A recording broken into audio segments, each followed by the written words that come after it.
Chuck Morgan, the privilege has been all ours. And today, the heart, soul, and the iconic voice of this ballpark will bring this old friend to life one final time for Rangers baseball. And the Texas faithful will do her proud, showing up in full force, in red, in blue, young and old, all generations of Rangers fans filling the stands today, here to witness this very special send-off as we wrap up a quarter century full of unforgettable memories. Welcome to Rangers Live, driven by Ford. Dana Larson, Mike Bassick, Mark McLemore here with you. It's great to be with all of you today as well. And guys, like the billboard said on I-30 on the way in today, this is it.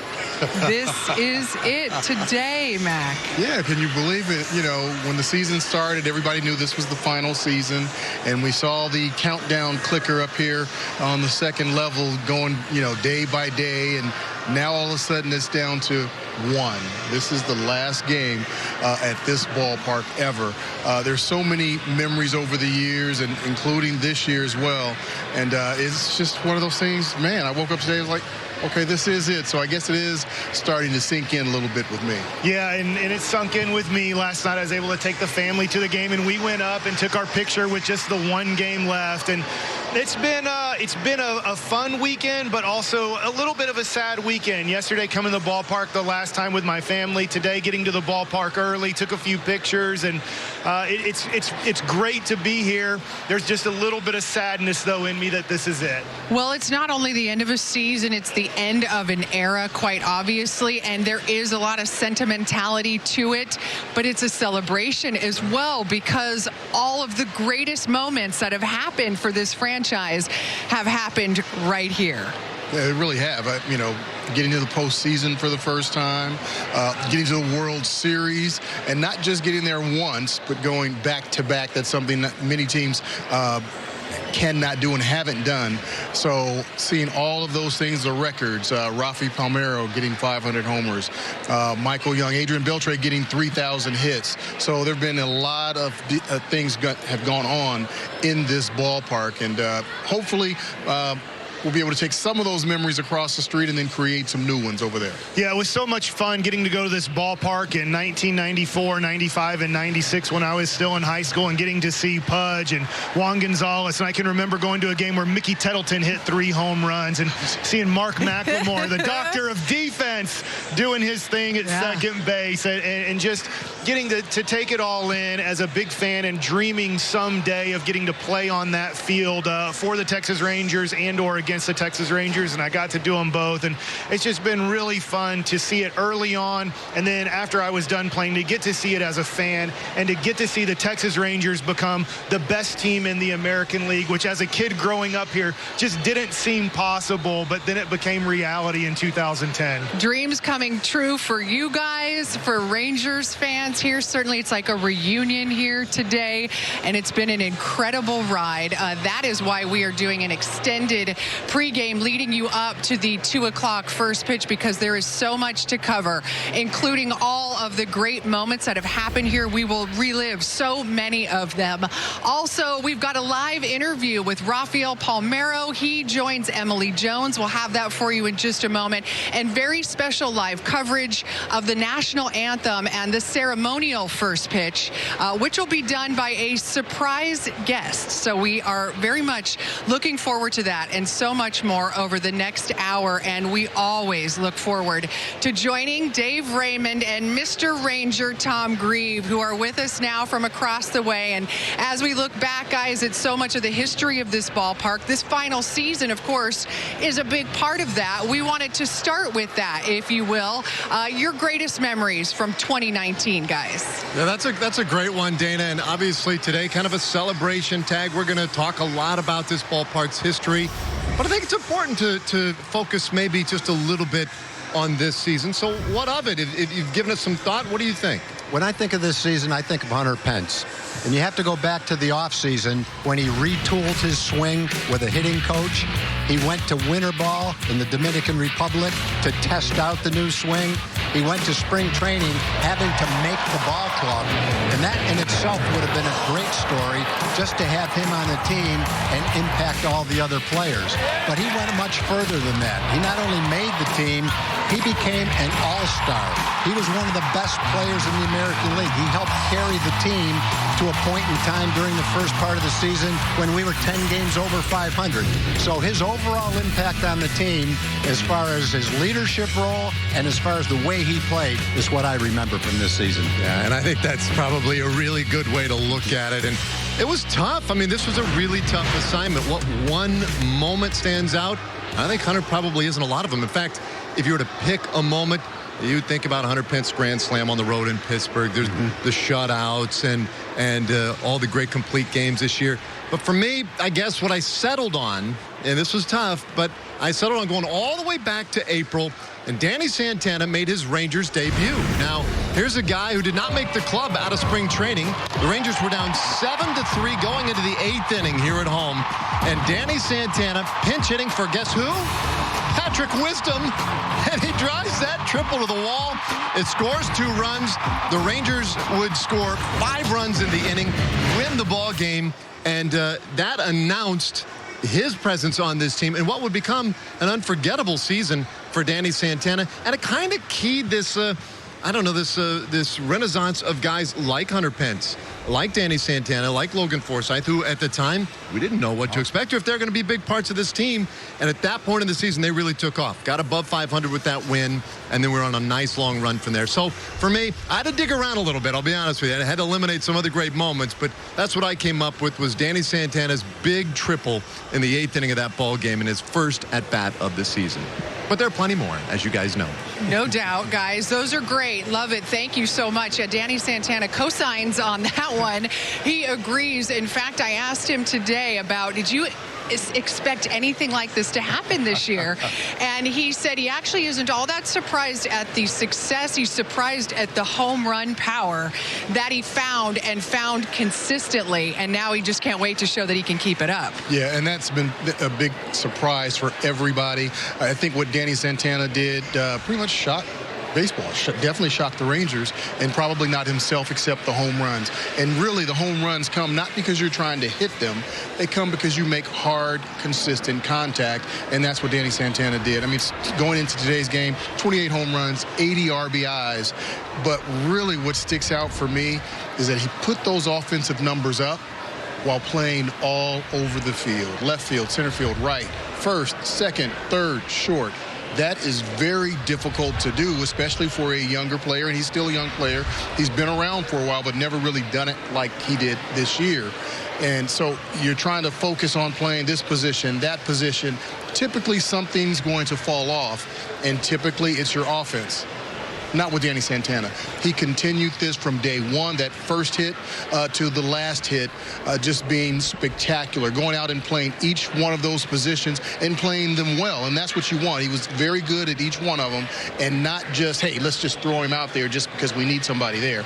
He played those positions well, and when it comes to the bat at the plate, just extremely consistent from day one on both sides of the plate. So tremendous job by Danny Santana. Great job by Danny. And I'll tell you, one of the toughest things to do in baseball, and this is my opinion because I became one of these guys, and that's be labeled a 4A player. That means, hey, a really good minor league player, but when he comes up to the major leagues can struggle a little bit, and sometimes you just can't break that label no matter what you do.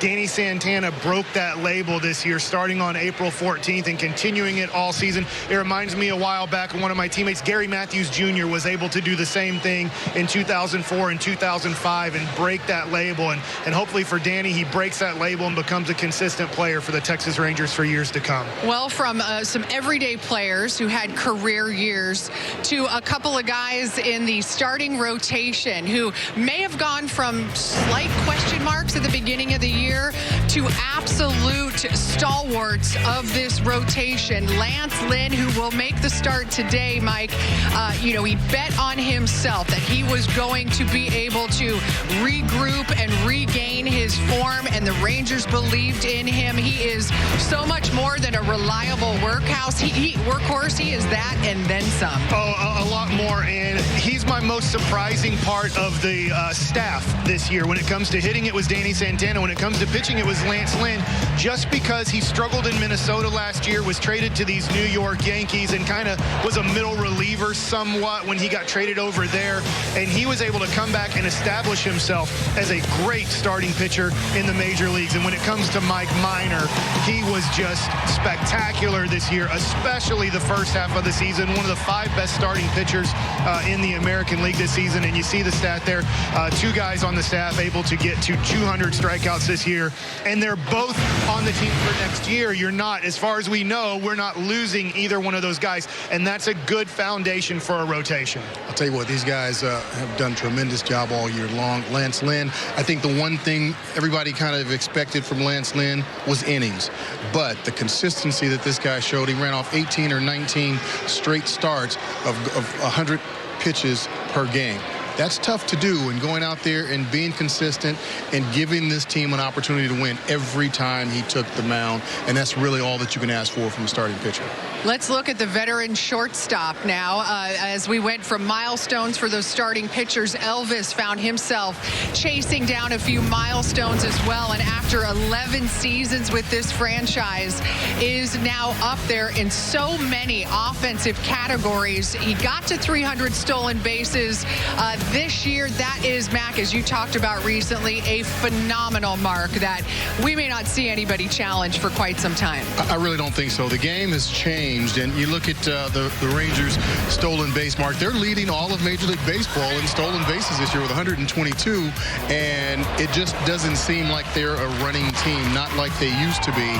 But one thing's for sure, this guy, Elvis Andrus, he can still run. He can still play shortstop. He can still hit. A fantastic feat getting to 300. I don't think we're going to see that record broken, because the game is just a different game now. You don't run as much as you used to, but in order to do that, number one, you've got to be consistent.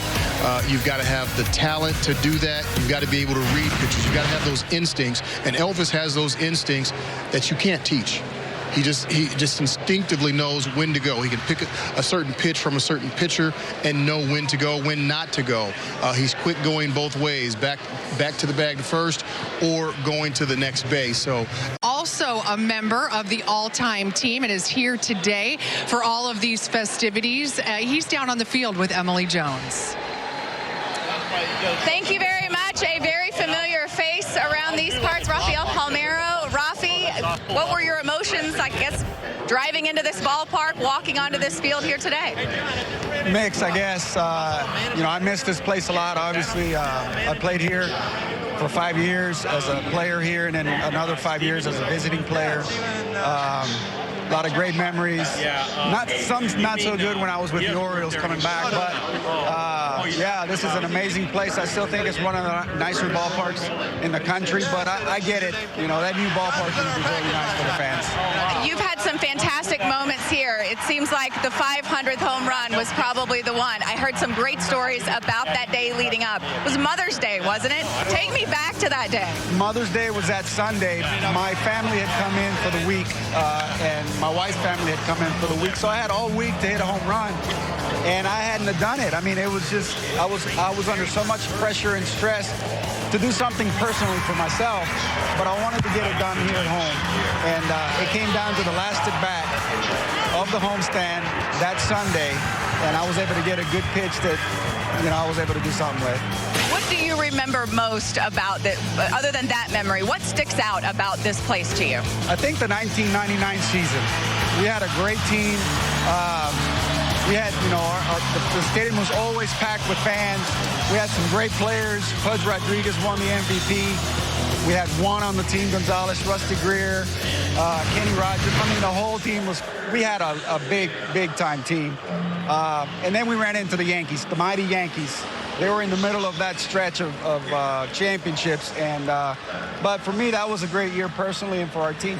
And that was a team that this organization could not overcome until 2010. What was it like for you to kind of live vicariously through that team? That was awesome to watch. I mean, those teams, both of those, the 2010 and I guess 11, made it to the World Series, which was something that we were never able to do. But for them to beat the Yankees, it felt good. Finally, we got it done. And then finally, what's it like to be a part of this, the all-time team in this park, to be a part of the, the transition of home plate from the old ballpark to the new one, to know that you were revered by this fan base, by this organization? Yeah, it feels great. And, I still live here in this area, so I get to watch these guys play every day, and I get to come to some of the games. So, yeah, I'm honored to be a part of it. Like I said, I have mixed emotions because I love this place. I love playing here. And we have to say goodbye, I guess. Well, Rafi, we appreciate the time. Congratulations on making the all-time team, and thanks for all the memories. You got it. Thank you very much. Dana, we'll send it back up to you. Emily, thanks. Rafi, a teammate, former teammate of yours. Yes. Mac, I know you have some great memories playing with him. I really do. Got a chance to play with him here and in Baltimore. And I'll tell you what, this guy had a tremendous career.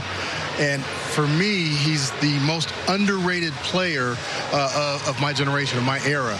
And that doesn't mean he wasn't one of the best in the game. He was one of the best, and for an extended period of time, pretty much the last 15 years of his career.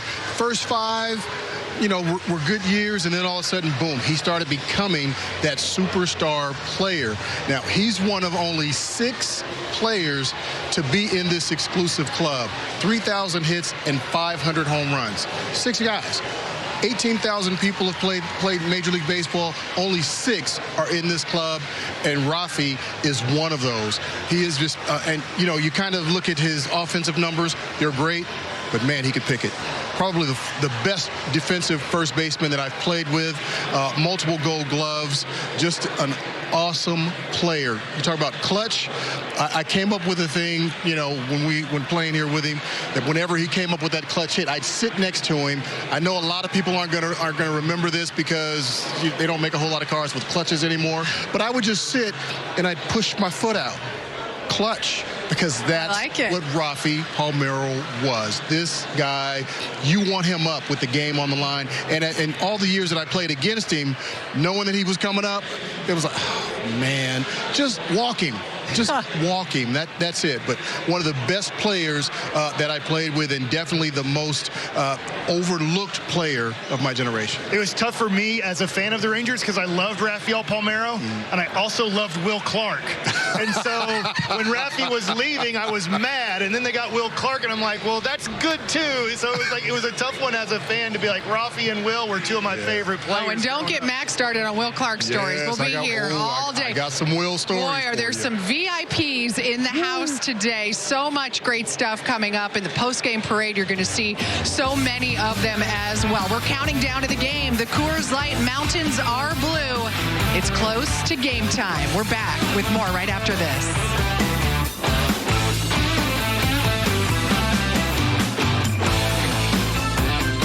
When the doctor came in the next morning after surgery, he said, "You look remarkable." And it was a great feeling.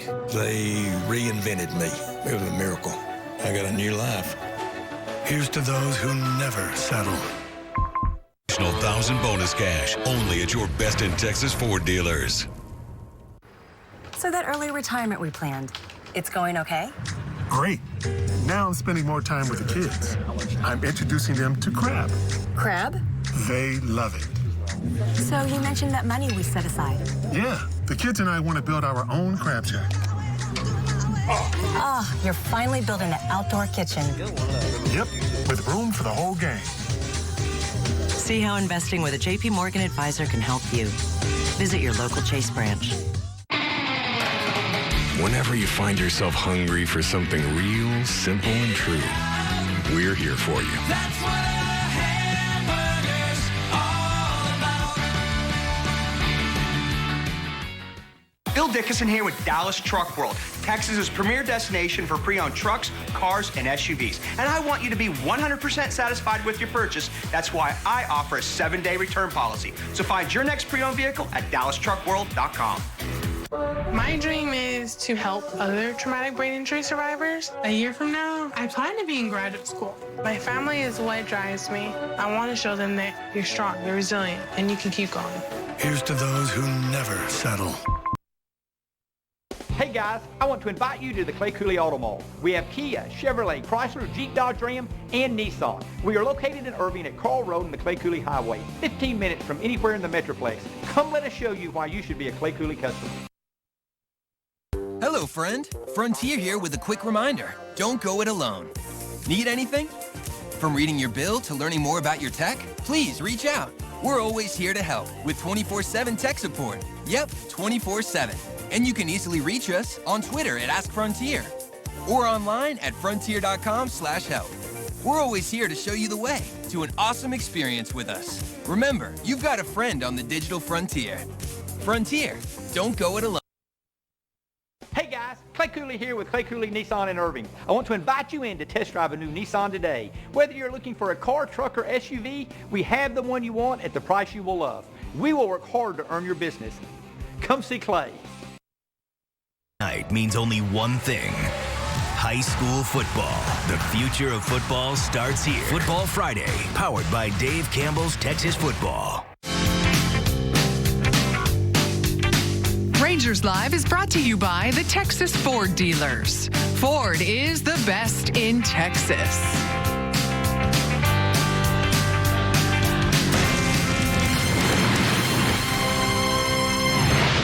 Welcome back to Rangers Live, driven by Ford. This is not just your average game, 162 today. In fact, it's the 2081st at Globe Life Park, and it will be the finale at this park coming up here next. A lot of emotions in that clubhouse today, no doubt. It is all the feels for the players and the manager, Chris Woodward, in his first season, wrapping up his first as a manager in what will be his only one here at this particular ballpark. For Elvis Andrus, a deep connection to the only place he's ever called home in the game of baseball. Actually driving through the ballpark around, see how many people there are already outside. It's kind of amazing. It haven't hit me yet. I think through the game, I start thinking about all the memories and, everything it's been through my career in this ballpark. So, right now I still, don't try to think too much about it. But I know as soon as the game starts and everything's going to happen today, the emotion will get there. It's going to be sad to kind of leave, but obviously it kind of creates a new beginning at the new ballpark, and there's a lot of value, and obviously there's a lot of things that are going to help us at the new ballpark. So, we're not going to forget anything that happened here, obviously, but we're ready to kind of move over. And there is a lot, certainly, that will be remembered about this lineup card today. The final one ever filled out here at Globe Life Park. Chris Woodward and, of course, on the Yankees side, Aaron Boone. And we show you who they've got going. And it's pretty full house over there on that Yankees side. And for the Rangers, Mike, as well, what are guys thinking on this last day they get a chance to go out there and play? Well, you want to concentrate and focus. You know it's the last day, kind of like the end of a school year type of deal, but you know that these innings count, these at-bats count, and you'd love to finish your season on a nice day, whether it's pitching, a complete game, which I know Lance Lynn wants to do, or Mac, you can talk about hitting that last day and maybe getting a few hits to finish off the year. Well, I know one thing. What every player is wanting to do today is do something special on the last day of this ballpark, especially the Rangers players. They want to make sure they make a statement on this last game here. So whether it's the last grand slam, the last home run, the last strikeout, whatever it is, the Rangers want to be the one to get it done. Well, the tone will certainly be set before things ever even get going. Our Baylor, Scott, and White, up to the minute, is reminding you that the pregame coverage will be brought to you live coverage of the first pitch, which is going to be thrown out by a surprise guest. And the national anthem will be very special as well with the Fort Worth Orchestra. And then right after the game, we'll be recreating moments like these Yankees, as home plate here will be dug up and moved across the street just like it was some 25 years ago. And we're going to have that entire parade with all the dignitaries and all the VIPs. We'll carry it for you live right here, Mike. I didn't cry during the pregame, and I didn't cry last night, so I've made 50% of my goal. We'll see if when it comes to watching this, if I cry, at least it won't be on television. Okay. I'm going to film it. I'm going to watch it. Okay. You better. Somebody's filming you. I'm a little emotional right now. Yeah, it's going to be special. I'm looking forward to it. A lot of things going on after the game, and I'll have a front row seat. This is it, everybody. Sit back and enjoy the final Rangers game ever at Globe Life Park. Nominate your favorite Texas high school football player at playeroftheweek.com. Join the Texas Ford dealers in honoring these athletes each week on the Built Ford Tough Player of the Week show. Friday mornings at 8 on Fox Sports Southwest.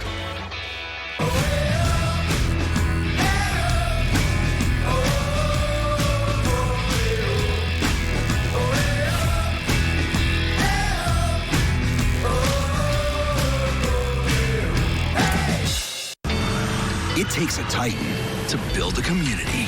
The J.D. Power award-winning 2019 Texas Titan, built with the tech you need so you can work even smarter.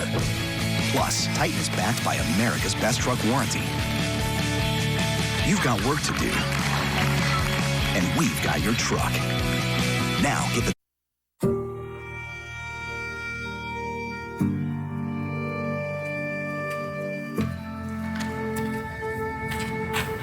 Walking into this ballpark for the first time gave me chills. I couldn't believe that my Texas Rangers now called this magnificent baseball cathedral home. How do you say goodbye to a ballpark that meant so much to Ranger fans? Perhaps the best way is sharing the memories that made this place special. On the pitch, swung on, line to center. Greer is there. He's got it. 27 up, 27 down. Hello, perfect game. So many great Texas players graced this field. And for Ranger fans, you don't even need to say their full names. Rafi, Juan, Kenny, Nelly, Josh, Michael, Ian, Nat, Will, Rusty, Tex, Pudge, Elvis, Adrian. So many unforgettable moments happened here, and arguably the greatest single moment in this ballpark's history. The Texas Rangers are American League champions.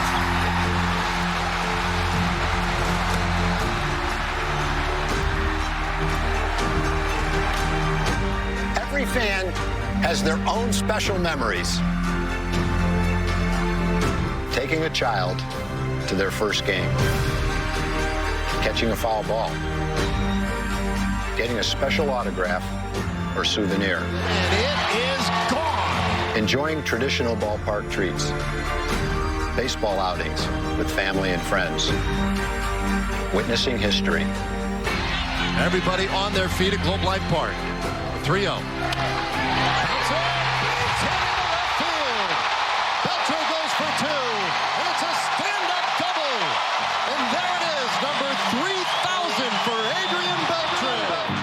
I think I speak for every Ranger fan when I say a piece of this ballpark will remain in our hearts forever. We will miss this place we affectionately call the Temple.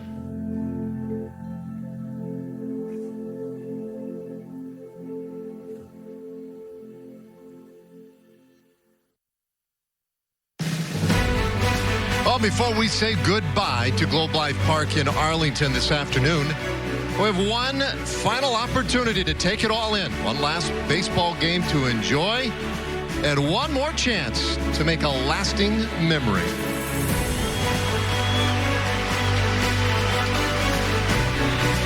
Welcome in, everybody. Great to be with you this afternoon. I'm Dave Raymond alongside Mr. Ranger, Tom Greaves. So here we are.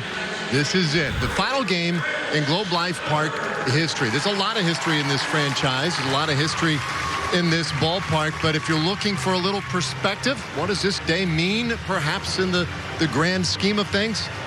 There's nobody with more perspective than you, Tag. You've been here since day one. So what's this day mean for you? I remember when the move was announced from Washington to Texas. I was a little bit apprehensive about moving from Washington. But we learned to love Texas. We learned to love Arlington Stadium. As time went on, it became apparent that we were going to need a new stadium to generate the revenue it took to support a winning team. I watched the planning, the construction of the new stadium, brick by brick out the window of our office building. And I remember opening day when Van Cliburn played the national anthem. It was more magnificent and better than I could ever have imagined. The memories, the players, the great games. And there's going to be a sense of sadness to leave this ballpark. At the same time, the anticipation and excitement of moving across the street into an air-conditioned stadium is going to be a beautiful thing. Yeah, and it's cool that you mentioned Van Cliburn and that national anthem on opening day, because we're taking it full circle. It's time for the national anthem, and let's send it over to Chuck Morgan. Your attention, please, ladies and gentlemen. Will you please rise and remove your caps? On opening day 1994, the Texas Rangers began playing in a new home.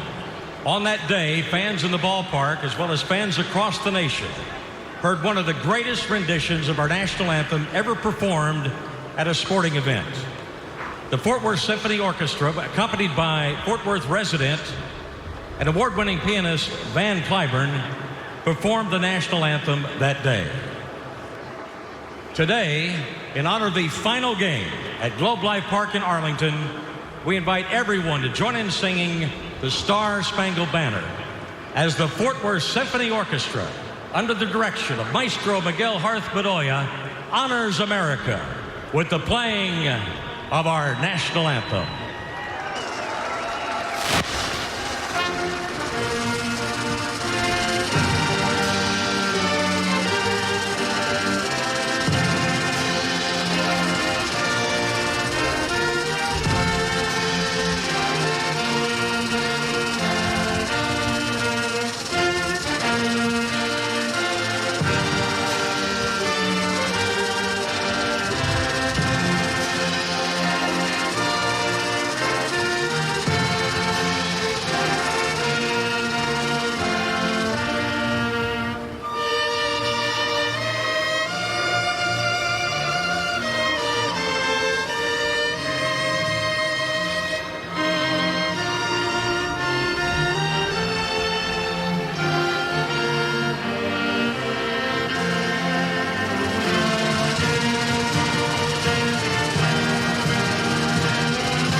Well, that was pretty special right there. And bring back a little memory.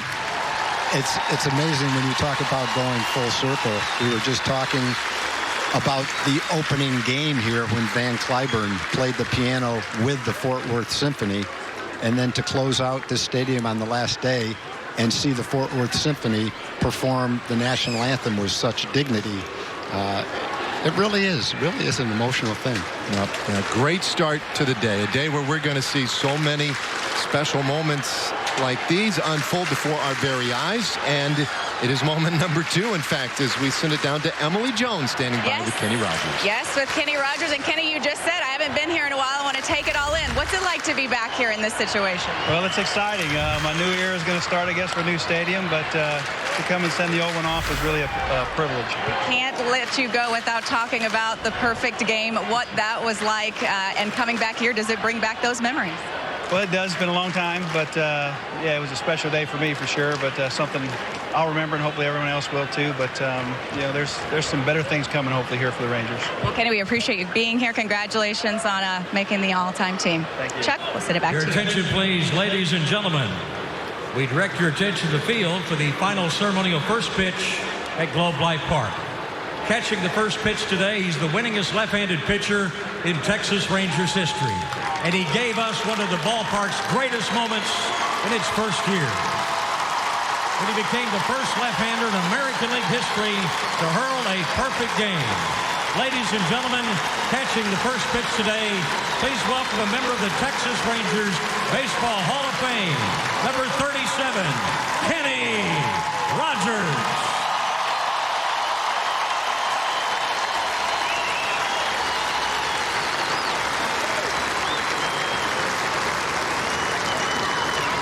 And now, ladies and gentlemen, we direct your attention to the field.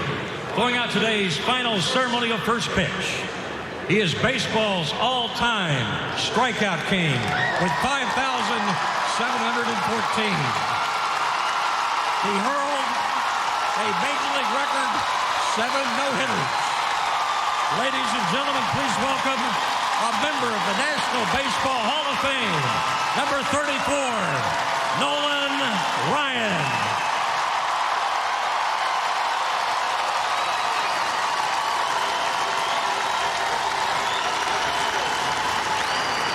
When you're ready, Nolan, fire a strike to Kenny Rogers.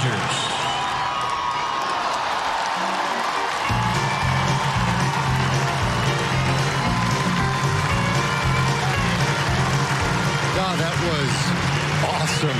And you could hear the emotion in Chuck Morgan's voice as he announced the great one, Nolan Ryan to Kenny Rogers. What better way to do it on this gorgeous Sunday afternoon? That's a special one here at Globe Life Park. Fans, all of us, preparing one last time for a final game here at Globe Life Park.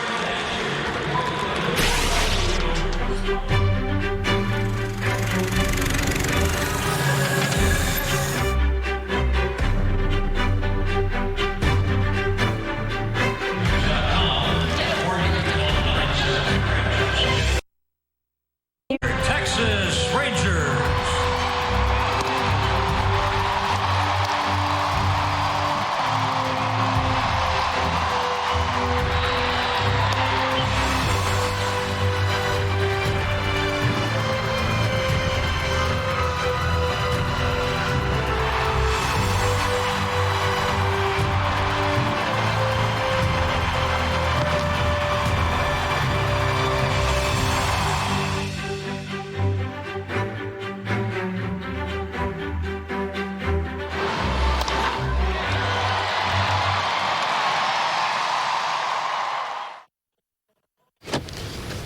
Guys, this is how we get it started today. Kenny Rogers, first left-hander in American League history to throw a perfect game, and that was a great way to get this ballpark started in 1994. And there he is, the all-time strikeout king, Nolan Ryan. And perfectly fitting that he would throw the first pitch today. Yeah, there are going to be a lot of requests and a lot of folks hoping for a lot of things today. It is the final game in Globe Life Park history.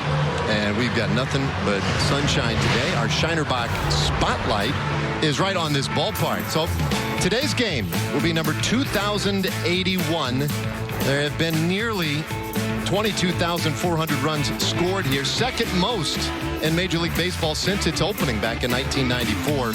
Over 5,200 home runs, lots of strikeouts here as well. This ballpark has seen a lot in its 26 seasons, and we'll get a chance today to host its final game, and it's the Rangers and the Yankees. So I mentioned we couldn't get a much better day. Slight overcast conditions, maybe taking a little bit of the sting of the sun off, folks. 91 degrees and a little bit of a breeze today. So hopefully a decent amount of comfort for folks in here. There are a lot of folks even outside yet still taking it in from outside the ballpark before coming in. and they will stay here all afternoon. There will be ceremonies after the ball game as well, and it's hard to believe, Tom. We've known this is coming now for a little while, but there's nothing like getting to that final day when it's more than a reality. It's exactly what it is. This is the last one. Yeah, it's the last one, and leading up to this, you don't have the slightest idea of what you're going to feel until you get to that moment. Watching Nolan walk out to throw that first pitch, I've seen him do that many times. Listening to his friend Chuck Morgan announce his name, he's done that so many times. Watching the Fort Worth Symphony play the national anthem, seeing the crowd, the anticipation. And looking back to last night, the turning out of the lights and the Field of Dreams moment when the James Earl Jones character walked onto the field and the batter hit the ball over the fence with the fireworks like the natural. I didn't know that was going to happen last night. I don't think you did either. And that was a fantastic moment as well. And it usually boils down to things like this, just like opening day of this ballpark, are better than you imagined it when they happen.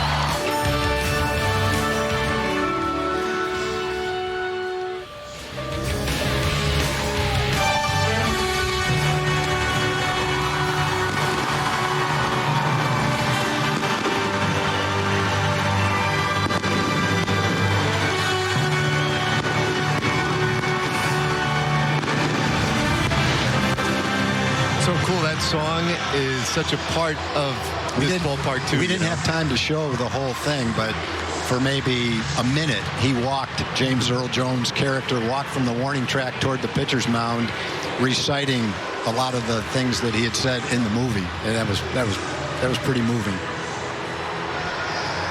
Open in 1994. Today, this beautiful ballpark, the Temple, will witness its final game. And so much great baseball here. 2 World Series played here. The All-Star game in 1995. When we talk about the great players who have played in this ballpark and have donned a Rangers uniform, how about the all-time leaders? Games played, Michael Young, just short of 1,000 in his career. How about Adrian Beltre? Ended up with a .329 average in this building. Nobody, when it comes to the volume of games played and therefore at-bats and hits and RBIs, Michael Young just all over the charts. Elvis Andrus, best base runner who's ever played in this ballpark. Homero with the home runs. This guy's been good in his first year. Talking about Lance Lynn, and now talking about these youngsters. That's always one of those thrills, right? The kids who get to go out with the players. And for these kids, they probably don't even really understand quite yet how cool a moment this is for them. And they'll have, no doubt, pictures and whatnot, and they'll talk about this the rest of their lives. How cool is that?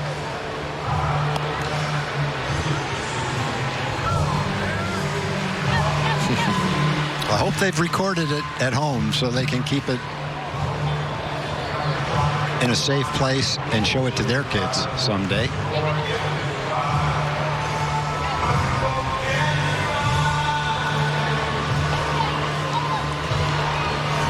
Where there the youngsters go.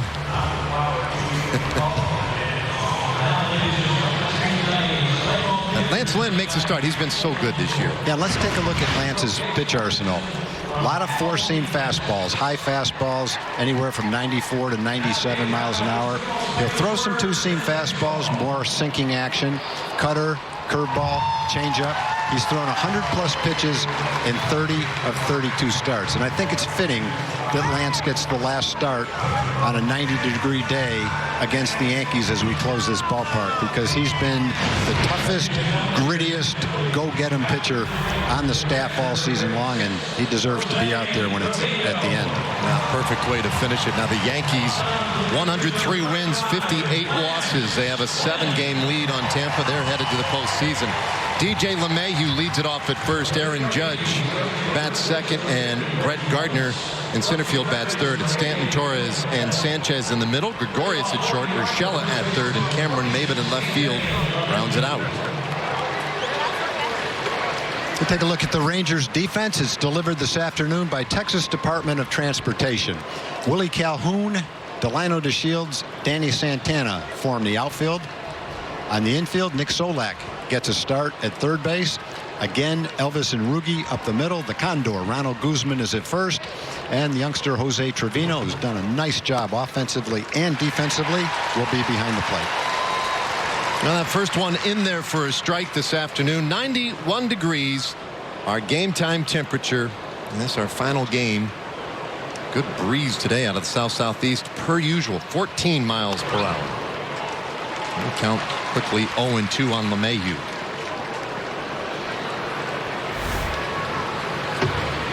And being that it is the final day of the regular season, and it's a tradition that started a handful of years ago, all teams in Major League Baseball start their games at the exact same time around the country. That is to say, a noon start on the West Coast. There's a swing and a miss, and LeMahieu down on 3 pitches to start the game. Yeah, that pretty much is an example of what we've seen all year. If you want to summarize Lance's season, there it is. 3 straight fastballs. Here it is. See if you can hit it. It's a batting champion at the plate who's hitting over 300, 330s to be exact. And he saw 3 pitches and sat down afterwards. That's pretty much what I think of when I think of Lance Lynn. We'll get Aaron Judge now, the big right fielder, sitting on 26 home runs.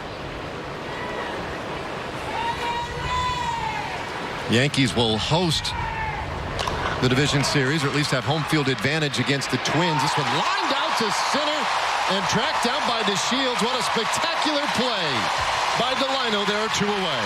Well, all week long, we've been showing great hits, great games, great pitching, tremendous defensive plays. So it's kind of fortunate that the second batter into the game, we would have Delino make that kind of a play to add to the list of outstanding plays in this ballpark.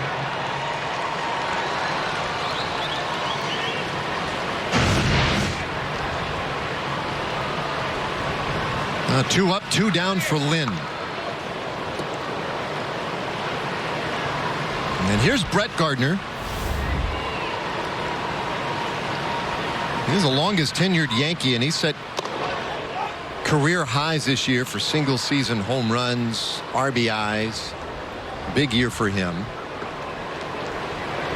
And he's finishing strong. 10 home runs in September. Most in the American League. Lynn's 1-0, and that one's tight. Well, Lance Lynn, 32 years old, his 33rd start of the season. And no matter how you break it down, it's been a really, really good year for him. If you want to start talking about off-season signings last year, and evaluating who got good value, who did well, whatever. Boy, the Rangers found themselves a beauty in Lance Lynn. Yep, there's a lot of teams that spent a lot more money on their pitcher or pitchers than the Rangers spent on Lance Lynn. And most of them got a lot less than what Lance Lynn gave to the Rangers.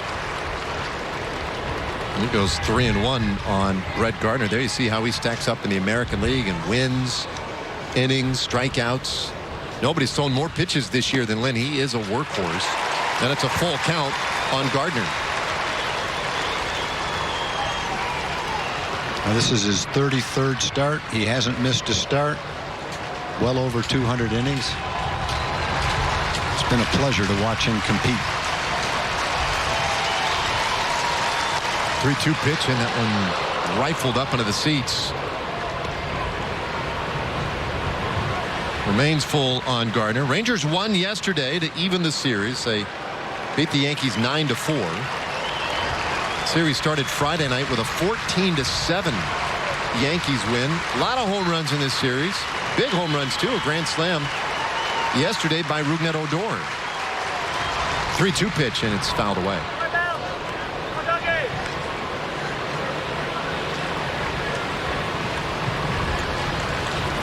It must have been a hat contest today. I didn't get the memo on that one, but Sean Kelly on the left, Jesse Chavez on the right.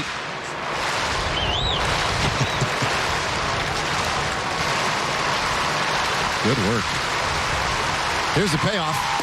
And that's inside. Ball 4. Gardner draws the walk. The Yankees have a base runner.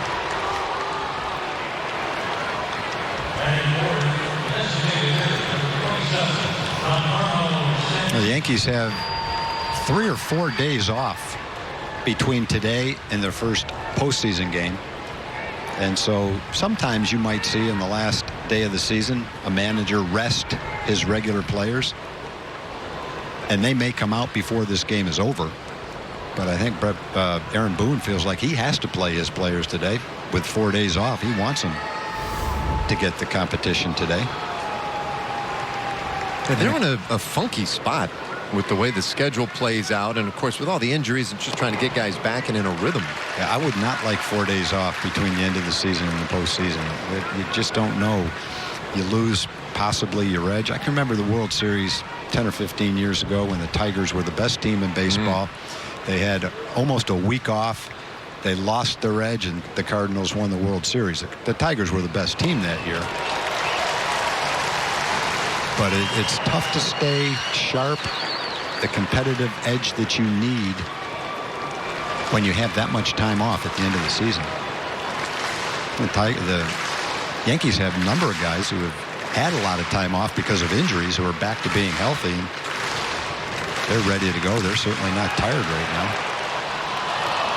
A little bit high. Stanton held off 1 and 2. Well, this Giancarlo Stanton certainly one of those. Sure. He has spent the better part of the year on the IL and just kind of getting back and trying to get into a groove. This is only the 18th game he's played this year. 1-2 and a swing and a miss. Strike 3. 2 strikeouts in the inning for Lance Lynn, and the fans showing some appreciation. Bill Dickinson here with DallasTruckWorld.com. When you shop DallasTruckWorld.com, the price you see online is the price you're going to pay. And check out my 7-day return policy, DallasTruckWorld.com.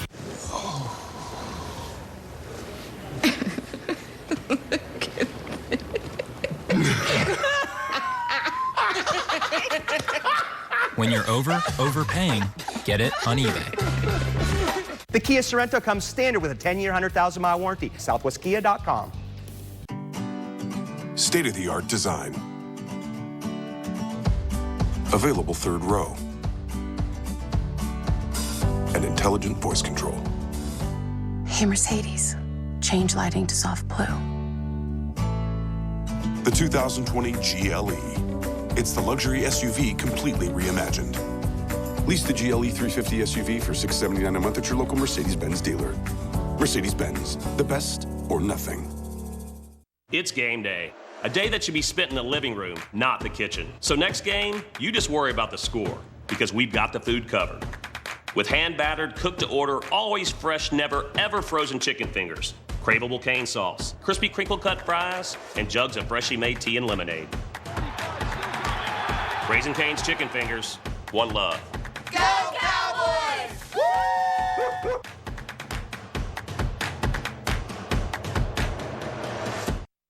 The Built Ford Tough Player of the Week Show, Friday on Fox Sports Southwest. Rangers baseball on Fox Sports Southwest is brought to you by the Texas Ford dealers. Ford is the best in Texas. And Baylor Scott & White Health, changing healthcare for the better. Some pretty incredible images from Kelly Gavin, Rangers team photographer. Got airborne this weekend and able to capture some really neat moments. Well, scoreless top of the first for the Yankees, and now the Rangers getting after it here. Shin-Soo Choo leading it off. The first pitch, he'll swing and miss at strike 1. Choo's had a real big year. A nearly 370 on base percentage. Good day today, might get him there, in fact. Takes outside, 1-1. But really, the 24 home runs, a career high for him. He showed that great power again. He's played a lot more defense this year than he has in the previous handful of seasons. With no ill effects. And he takes on the inside corner, strike 2. prideful player, and Chu shows up every day ready to go in anticipation of playing the outfield. Even though there are a number of younger guys on the team, we'd like to think that they could handle that or even do it better. And Chu today, he'll be the DH. Of course, the Rangers also have about a half dozen good DHs, and they have to spread those days around a little bit. Chad Green's 2-2 and another foul ball. Chu was 1 for 4 last night with a walk, scored a couple of runs, stole another base.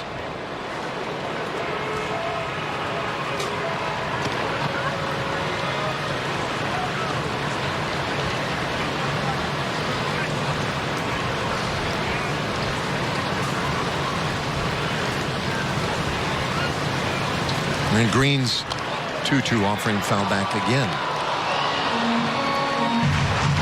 Chad Green, kind of the opener today, if you will.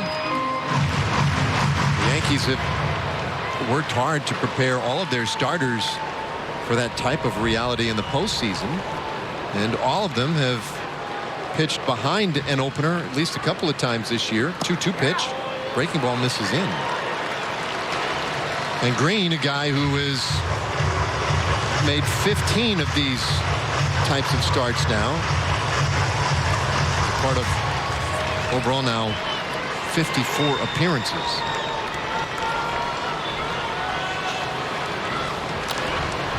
This one popped up, left side foul, out of play. We're going to take a look at the pitch arsenal, talking about Chad Green getting a start today as an opener. A lot of four-seam fastballs, and it's a good one too. 96 miles an hour, almost 80% four-seam fastballs and sliders. So if you're a hitter, you're going to see basically something between 88 and 96 miles an hour. Only an occasional split finger pitch. Fastball, slider, everything's hard. And that one just off the outside corner. Good fastball at 98, but Chu discerning enough to lay off, and the Rangers had that lead man on. A good 8-pitch at bat to start the game. They take a look at the rest of the lineup and career games played in this ballpark. Elvis Andrus batting second. He has the most games played here. Calhoun bats third. In the middle of the order, Danny Santana, Rougned Odor, Nick Solak. Guzman bats seventh. Delano DeShields eighth. And Jose Trevino does the catching, and he will bat ninth. No, when you have an opener, it's not quite as critical to have low pitch at bats because you're not going to be in there very long anyway. But if you're a starting pitcher and you have to throw 8 or 9 pitches to the first hitter and then he ends up getting on base, I think psychologically you can't help but think, oh man, I'm off to a bad start. There's already a base runner and now I'm already 8 to 10 pitches into the game. Not quite the same deal with an opener. He throws many pitches as he wants. He's probably only going to be in there one inning anyway, 1 or 2 maybe. Bouncer in the hole. It's short, knocked down by Gregorius, but everybody is safe. Couldn't get it cleanly. Andrus with an infield hit, and the Rangers have their first 2 base runners aboard.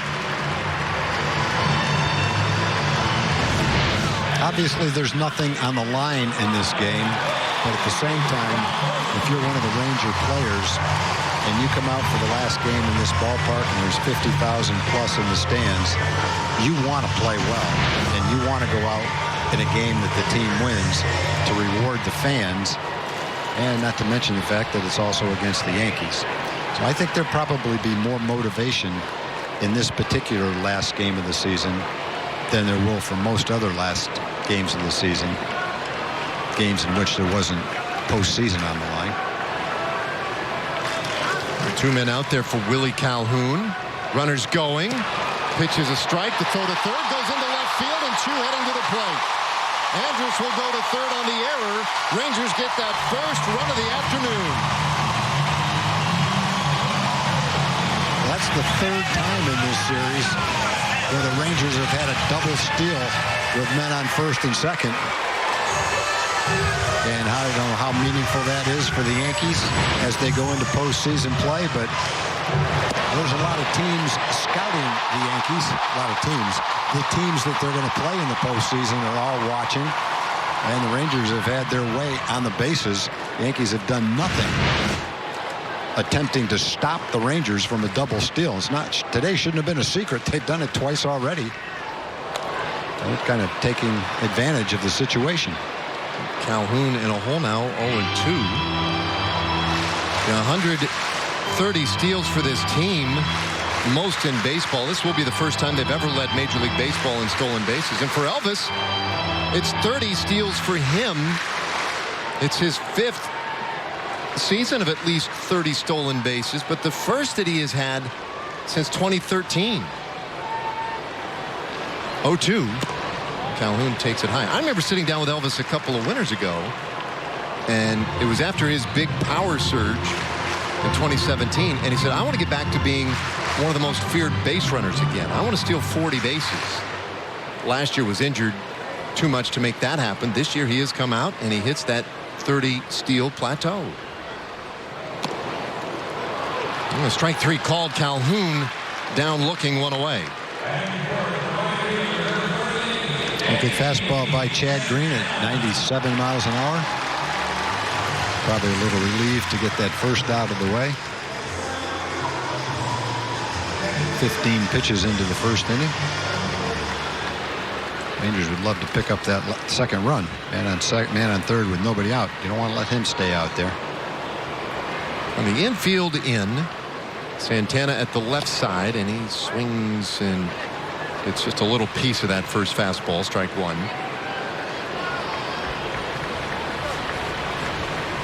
I'm talking about having a career year. Santana had 13 career home runs in 5 seasons prior to this year, has 28 homers this year.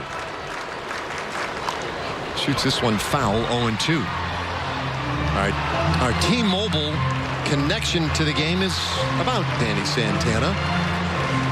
2020 club for Danny, 10th player in Rangers history. Of course, both those numbers career highs for Santana as well.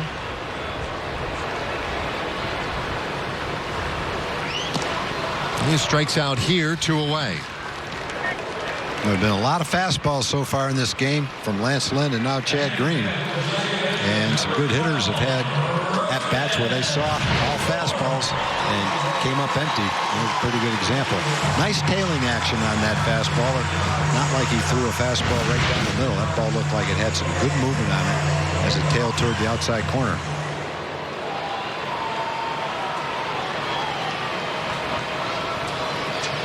So a couple of strikeouts for Green, and now he will contend with Rougned Odor. Had a really nice night last night. Double and a grand slam. Drove in a career high 6 runs. Got the average up to 204. And over a couple of psychological hurdles, the 30 home runs, the 90 RBI line.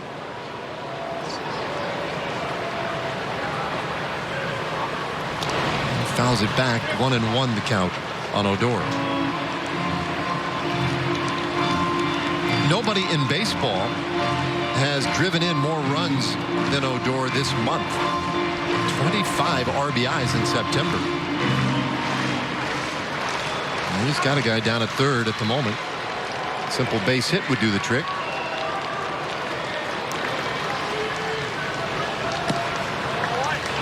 Two and 1.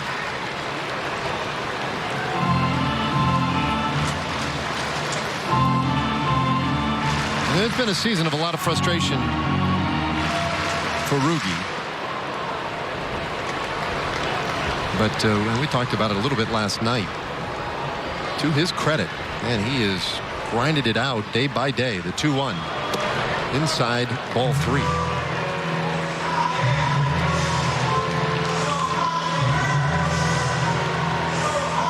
His manager spoke pretty highly of him last night after that game. Chris Woodward. First-year skipper here in Texas, and he said afterward, man, I'll tell you what, if we get the guy next year all year that we've gotten in September, we'll be pretty excited about that. I'll say. Of course, that'd be about 150 RBIs and 60 home runs. This one in the air, short left field. Maben coming in. Now really coming in, and he gets to it to make the catch. Rangers will settle for the 1 run, and we've played an inning. Rangers on top 1-0. The Monster Energy NASCAR Cup Series playoffs return to Texas Motor Speedway Sunday, November 3rd. Get a NASCAR Sights and Sounds 2-pack for only $99. See Harvick, Busch, and more in the AAA Texas 500. Go to TexasMotorspeedway.com for details. This is the Chevy Silverado with the world's first invisible trailer. Invisible trailer? Hop in. Silverado offers an optional technology package with up to 15 different views, including one enhanced view that makes your trailer appear invisible. Wow, that's pretty sweet. That's cool. Where's the trailer though? Or get a total value of over $10,800 on this Silverado Texas Edition without optional tech package or enhanced invisible view. Chevy drives Texas. Find new roads.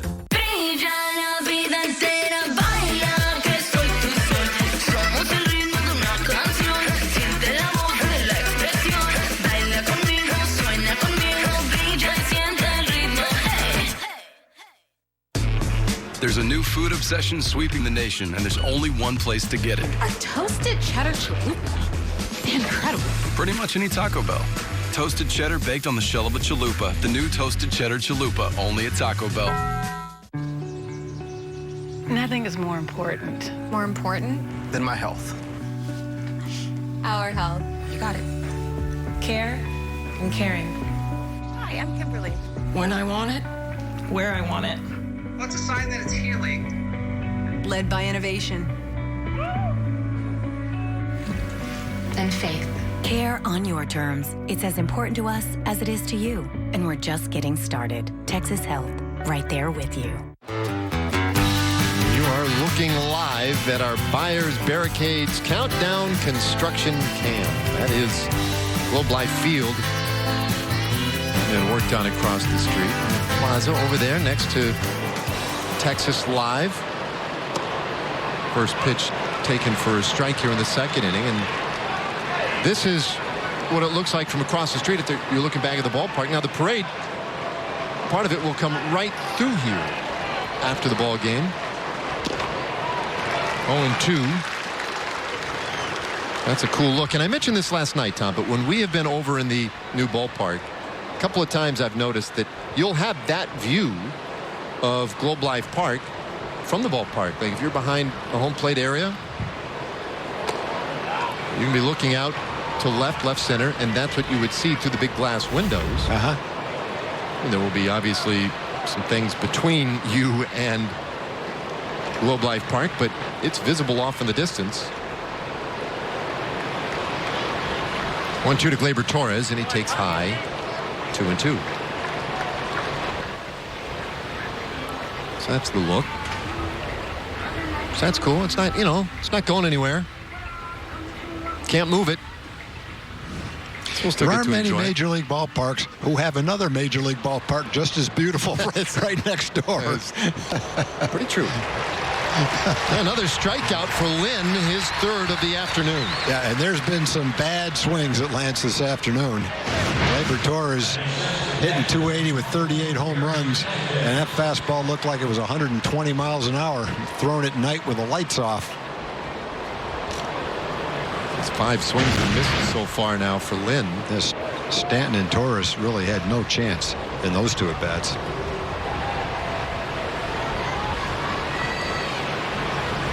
All right, one away. Here's Gary Sanchez. Just his second game back since coming off the injured list, and he fouls that one away. He did not play yesterday. Had the start in Friday night's game. But this, again, going back to a point you were making last inning, this is part of what would have to be a concern for the Yankees.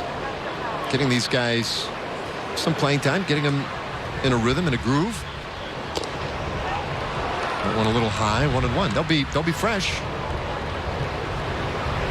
But Aaron Boone, to his credit, he has navigated a really choppy season in terms of health. He's had so many injuries to deal with, and they have kept it together well. It's worked in the regular season. We'll see how it holds up in the postseason. This one down the right field line, carrying pretty well down into that corner, and that's a foul ball. Santana took an odd route to that one, but I think the wind was moving it all over the place. Yeah, he looked like he was a little bit overmatched on that play. It was high. It was down the right field line. The wind is blowing really hard. And what looks like a relatively easy play for a big league player is anything but that. When you get into the corner, the question of whether it's fair or foul, there's a wall behind you, next to you, and the wind's blowing like that. Turns that into a tough play.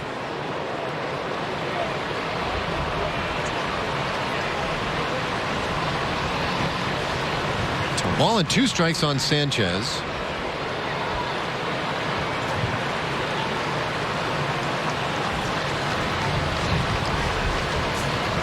And here comes Lynn's 1-2 offering, and that one is flared out into center field, a base hit.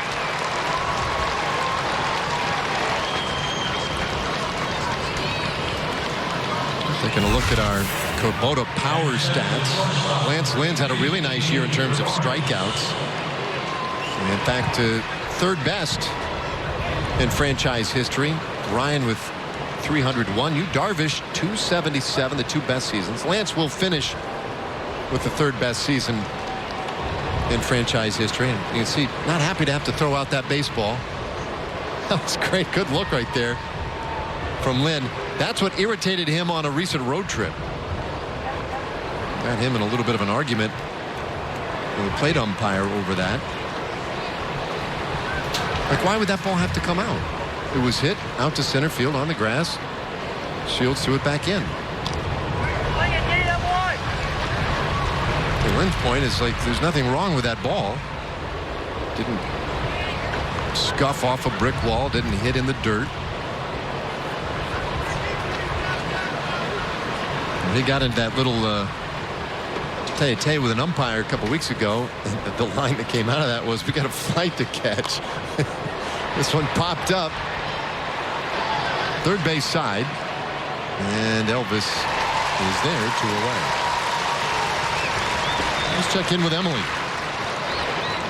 The atmosphere, here today, and it has such a great feel. And for Lance Lynn, he talked about, treating this as a playoff game. I mean, he was, fired up about getting the opportunity to start in this game that's closing this ballpark down. And when you look at, guys, I mean, obviously Mike Minor would have been a great candidate as well. But when really a guy like Lance is embracing this moment and wanting to deliver in this situation.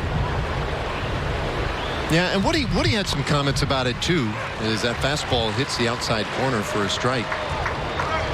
He said, look, the only game that matters is one you're playing today, and there aren't that many teams that get to finish the season with a win.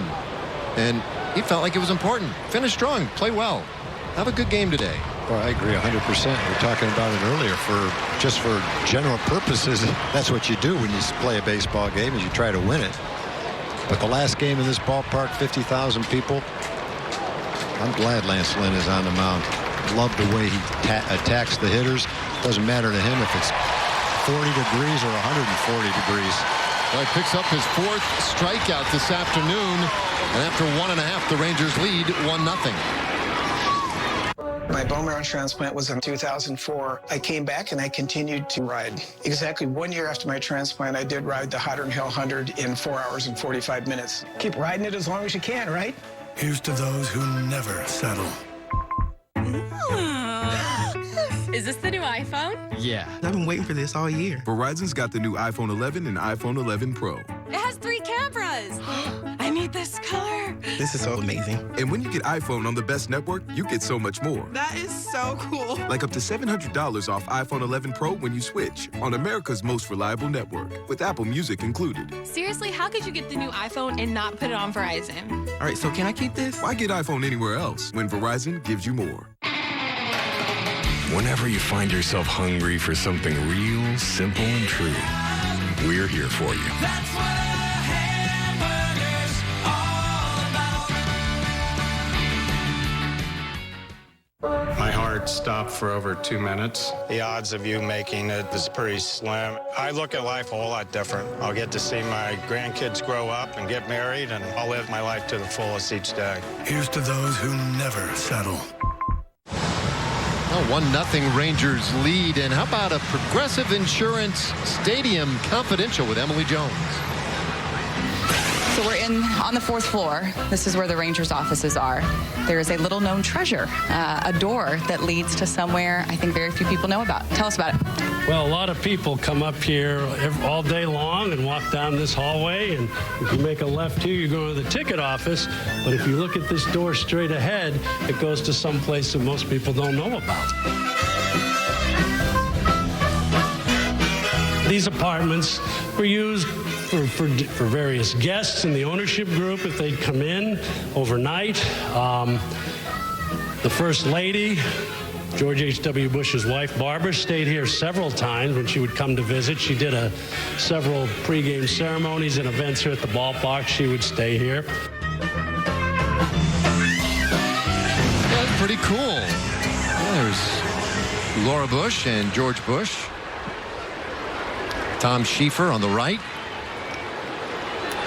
And let's be honest, Tom, how many times have you stayed up in one of those apartments? You've done it for sure. No, I've never stayed up there. No, I mean, I've seen them and know where they are and all that, but I've never stayed in one. Never had occasion to stay in one. Not like I'm being out-of-town guest or something. I guess you do live a couple blocks away. But I was down in the room where the Bushes, the Roses, the Schieffers were assembled. Wow. What a play at third base by Urshela to take one away from Nick Solak. One away. Well, Miguel Andujar has missed the whole season, but they haven't missed much with Urshela playing over there. No, he's having a good season offensively, but that's some kind of play. When you look at the strength of that throw from where he threw it, along with the accuracy, that's pretty nice. They missed Andujar the whole season and really haven't skipped a beat with Urshela in the lineup. But anyway, I was down in the room where they all assembled. Tom Schieffer, Suzanne, Paul, his son, and Paul's wife, Bob Schieffer, Tom's brother, the president, Laura, Jenna, her daughter, Dee Dee Rose, Will, Leila, her son and daughter. And it was really nice to see them down there.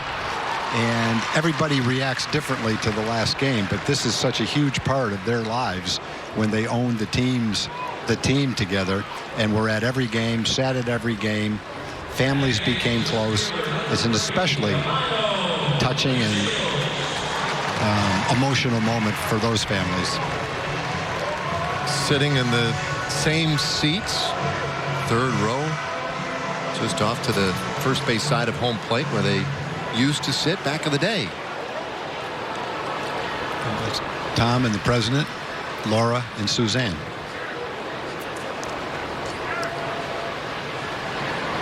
So to Shields now, and he will take a strike from Masahiro Tanaka, who has come in the second inning. The president is a Republican. Tom Schieffer is a Democrat. They're best friends. And the president appointed Tom to be the U.S. ambassador to Australia and the U.S. ambassador to Japan. So maybe in present day, that would be a good lesson for all of us, that people can get along regardless of what your politics are. But then again, everybody in the world is not George Bush and Tom Schieffer, which is unfortunate. Yeah, that's pretty cool. I guess when they get together, they must just talk religion. I think they talk baseball. Well, it is a religion to some of us. 1-2, the count on Delino. Well, that's pretty cool. I get a big kick in the off season. I get to do some basketball, and I get to bump into the president every now and again at SMU. He comes to a lot of SMU home basketball games. Sits right next to our broadcast location, and we usually get a chance to talk a little baseball. Bouncer left side, and Urshela with another opportunity makes another nice play. And it's a 1-2-3 second inning for Tanaka. We played 2 innings so far. 1-0 Rangers. Cash only at your Best in Texas Ford dealers. Stream Rangers baseball from anywhere on Fox Sports Southwest and Fox Sports Go, and give yourself the best seat in the house. This month on Frontier. Every Friday night, you'll see one of your favorite Hallmark Channel Christmas movies. The Countdown to Christmas 10th Anniversary Celebration. Movies to make you merry. Every Friday night at 8 on Hallmark Channel.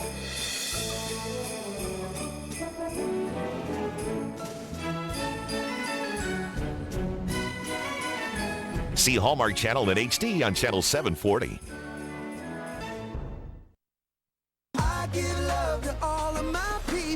One step closer. One step closer. One step closer. When you buy your service at AutoNation, we put a pink plate on every vehicle. When you see one of these, know we're all one step closer to finishing the fight.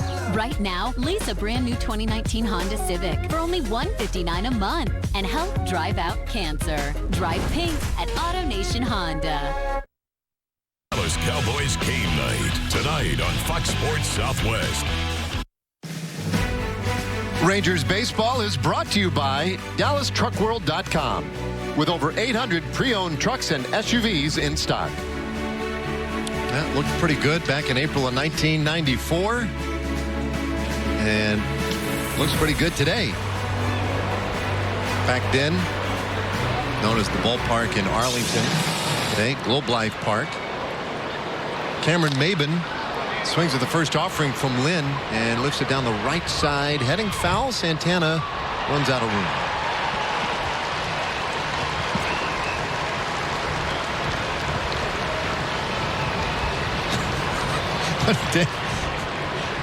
Danny, I guess,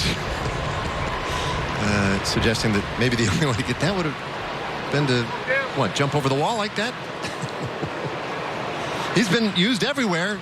Rangers have used him just about every infield position, every outfield position. He hasn't caught. I would guess that he could if needed.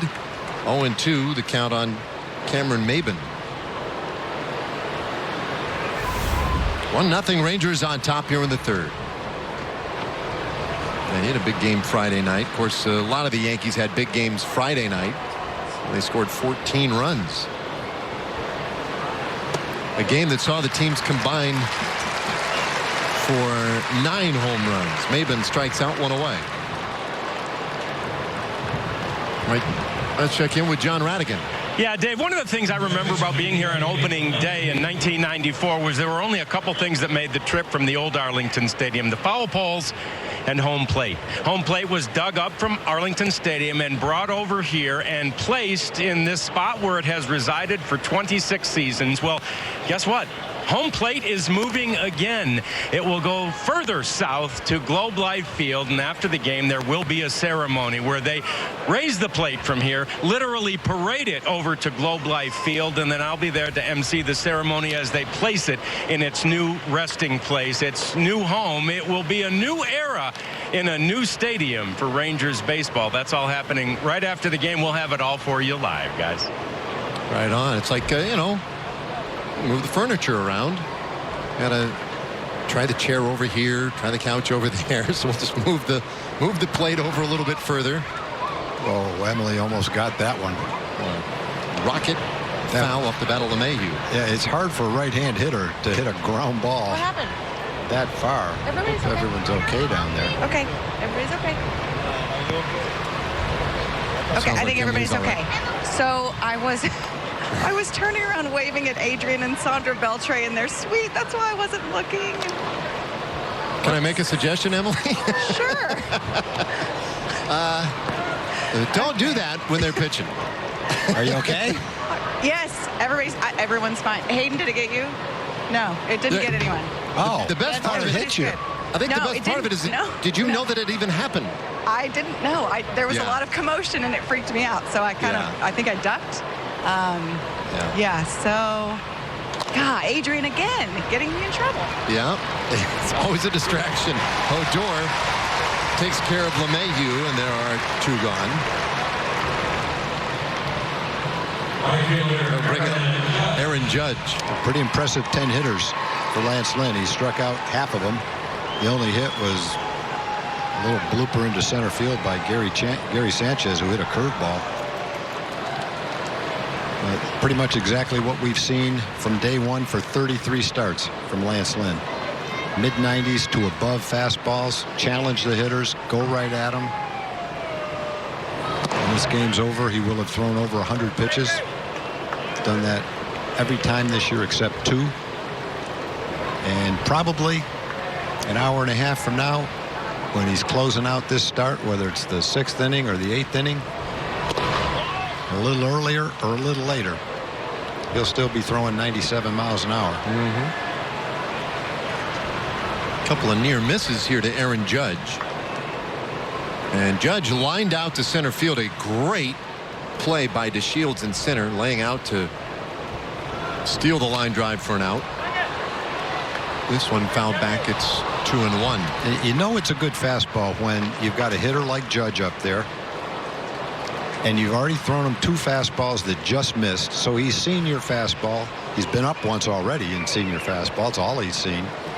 And then it's 2-0. You know he's looking for it, and all he can do is weakly foul it off. Same thing right there. There's another one. 97 right down the middle of the plate. A little bit of a late swing, blooper down the right field line.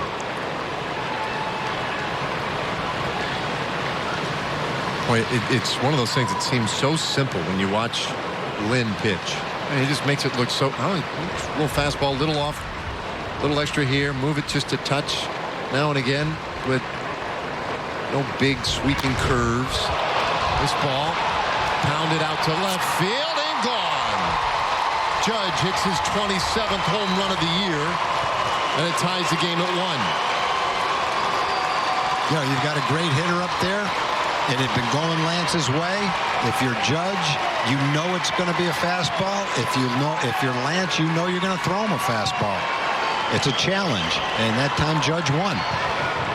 Didn't do much the first time up. A couple lazy pop-ups, foul balls this time up, but then that time he connected. Tip your hat to Aaron Judge in that battle. That time, that at bat.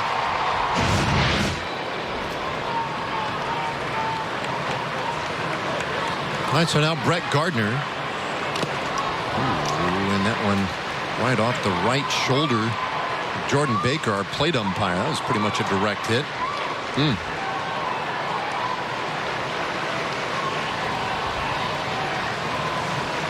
Well, a loud home run by Aaron Judge gets the Yankees on the board. And Trevino doing a good job here, just taking his time to get reset and give Baker a moment. Work out that shoulder. Yeah, there you go. 408 feet for Judge. The projected distance based on all those other numbers. Or was it yesterday where Judge looked like he hit a home run and it ended up a triple? He was low fiving around first base and then realized, ruh-roh, that one's not getting out. He ended up with a triple. This one he kept out of the wind though and made sure that it got out.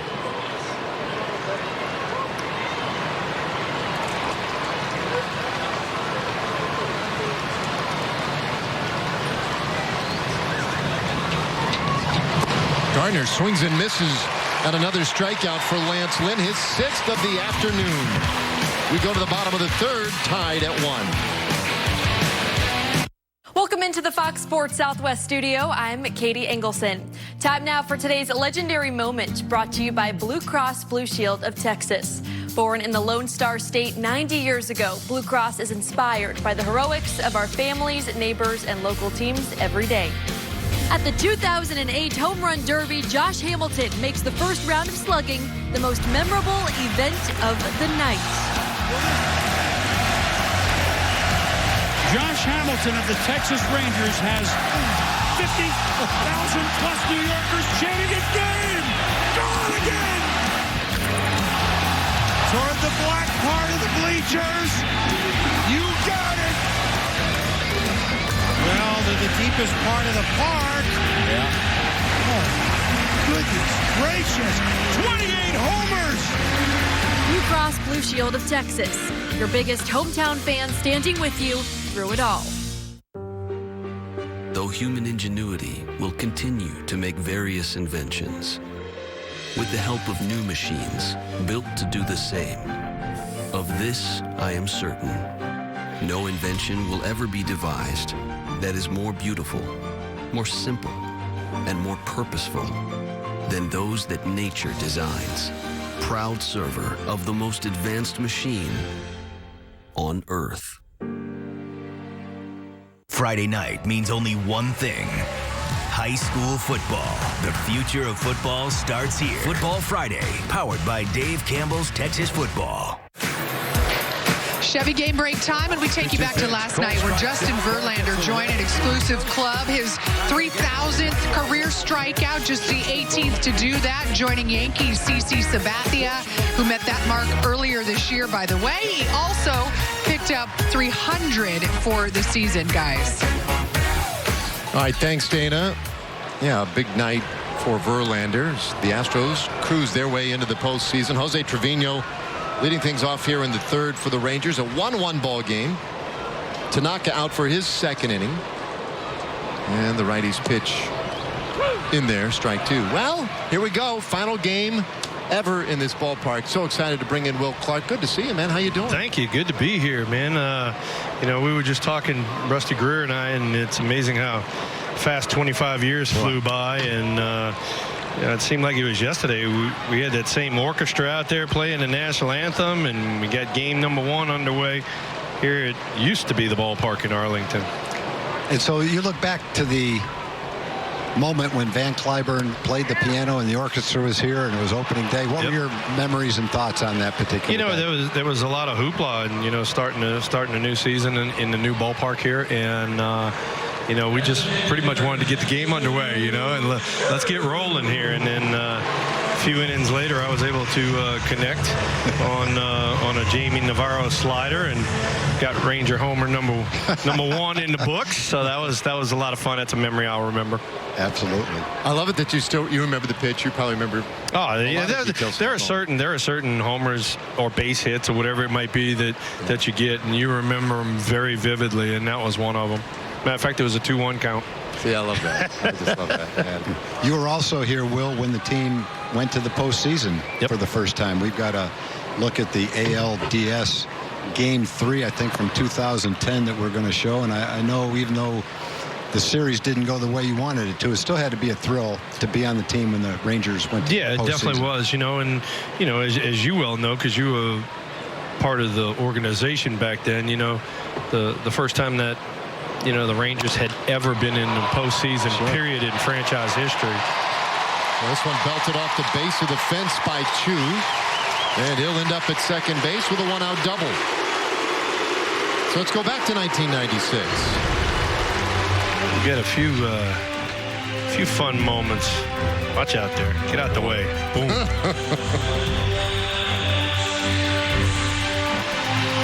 That's the old, I'm going to run and I'm going to stop. No, you're not. Remember that play? Yeah, strike him out, throw him out.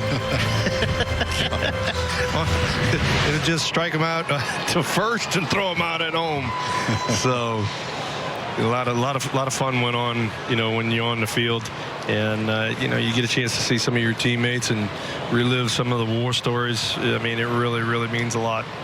Well, when any of the players that you played with, whether it was with the Giants, whether it was with the Rangers, when they talk about you, obviously they talk about your performance, they talk about your swing, they talk about your defense, but they always talk about the intangibles, what you brought to the team that made the team better in the clubhouse, in the dugout, on the plane, all the intangibles. Is that the way you were born, or did you get that from your dad? You know what? My dad was always made something competitive. You know, it didn't matter whether it was playing marbles or whatever, you know. And, you know, so, I mean, I wanted to work real hard, and second place wasn't good enough.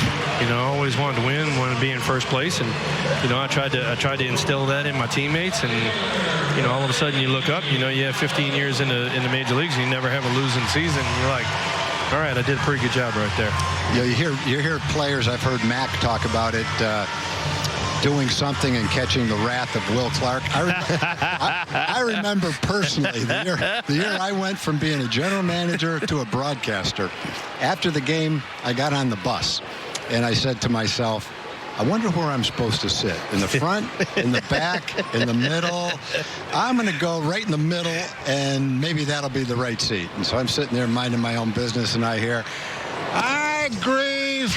You're going to have to learn where to sit on the team bus." And I go, with all the thought I put into that, and I still ended up in the wrong seat. So you weren't afraid to let people know. Hey, we had fun. It was it was always, you had certain sections, and then Tom had made the transition from the GM into the booth, and all our teammates are like, "You're not going to get on him." I'm like, "Oh, hell yeah, I'm going to get on him." And then there's just other things that go on, in the game, and you want everybody, to do their best and to play for the team, and the team is always first and foremost. And so I know y'all had a little incident the other day with a pop-up dropping. I know one thing, it wouldn't have dropped in my day. I can promise you that right now. Well, I'm not surprised to hear you say that. Another error, and this will lead to the second Rangers run. Andrus turns second, and he will hold. Both runs so far scored by Chu, both on errors. The old pickoff play, trying to be a little too quick over there. And as a first baseman, I always felt like, the occasional pickoff was a nightmarish play. Yeah, exactly. For a first exactly. baseman. Well, what happens on a guy like, especially Tanaka right here, sometimes they have, a slider grip in their hand, and they'll throw a slider to first base, and you're expecting it to be right there, and it just keeps running away from you. And on top of that, you got a right-handed first baseman. Left-handed first baseman makes that play a little easier. Right-hander has to go all the way across his body and lean over the runner, and then you have stuff like that happen. Sure. Now I want to go back to something Tom brought up, right, which is, kind of policing a clubhouse, being a guy, a leader. Yep. You were that guy for a lot of young players over the course of your career, but those guys, people like you, oftentimes had somebody who influenced them early in their career. Who was that guy? Those guys were Mike Krukow and Bob Brenly in San Francisco, and then had other people, Big Daddy, Rick Russell, Don Robinson, people like that, Chili Davis. Guys like that influenced you, taught you how to do it the right way. And so then when you go to other organizations, you try to bring it with you.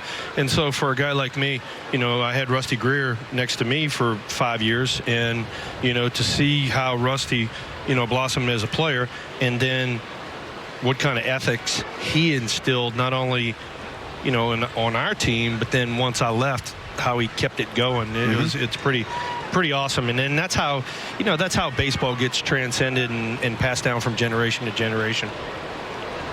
Yeah, it seems like such a critical part of any clubhouse. If you're going to be a successful clubhouse, you got to have a couple of those personalities. Yep. I've always said, there's a lot of guys who are the pat on the back guys, and those are good. Those are really good. You need those kind of guys. You need the political kind of guys, but then you also need the stomp on your feet guys, and that was me. You weren't afraid to be that guy. No. I was all up in the middle of it. Never mind. Most of us know what to say, but we don't necessarily have the courage to say it to another player. That's kind of what a lot of people said. They said, we're thinking it, you just say it. Yeah, right. And I'm like, well, it needs to be said before you have that same mistake made again, and then it might cost you a ball game. So let's say it now, let's get it out the way, and everybody's on the same page, and hopefully it doesn't cost us a ball game. With that, Will, did you ever think of staying in the game as a manager? You know what? I've thought about it quite a bit, and I'm getting asked that question a lot because, Bruce Bochy's, retiring there in San Francisco, so I'm getting that question a lot. But, Tom, as you well know, the game's changed quite a bit, and it's been not the kind of direction, put it this way, that I would want it to go. Do you think it'd be hard? I hear you. Do you think it'd be hard, though, to maybe add a little bit of that to the current?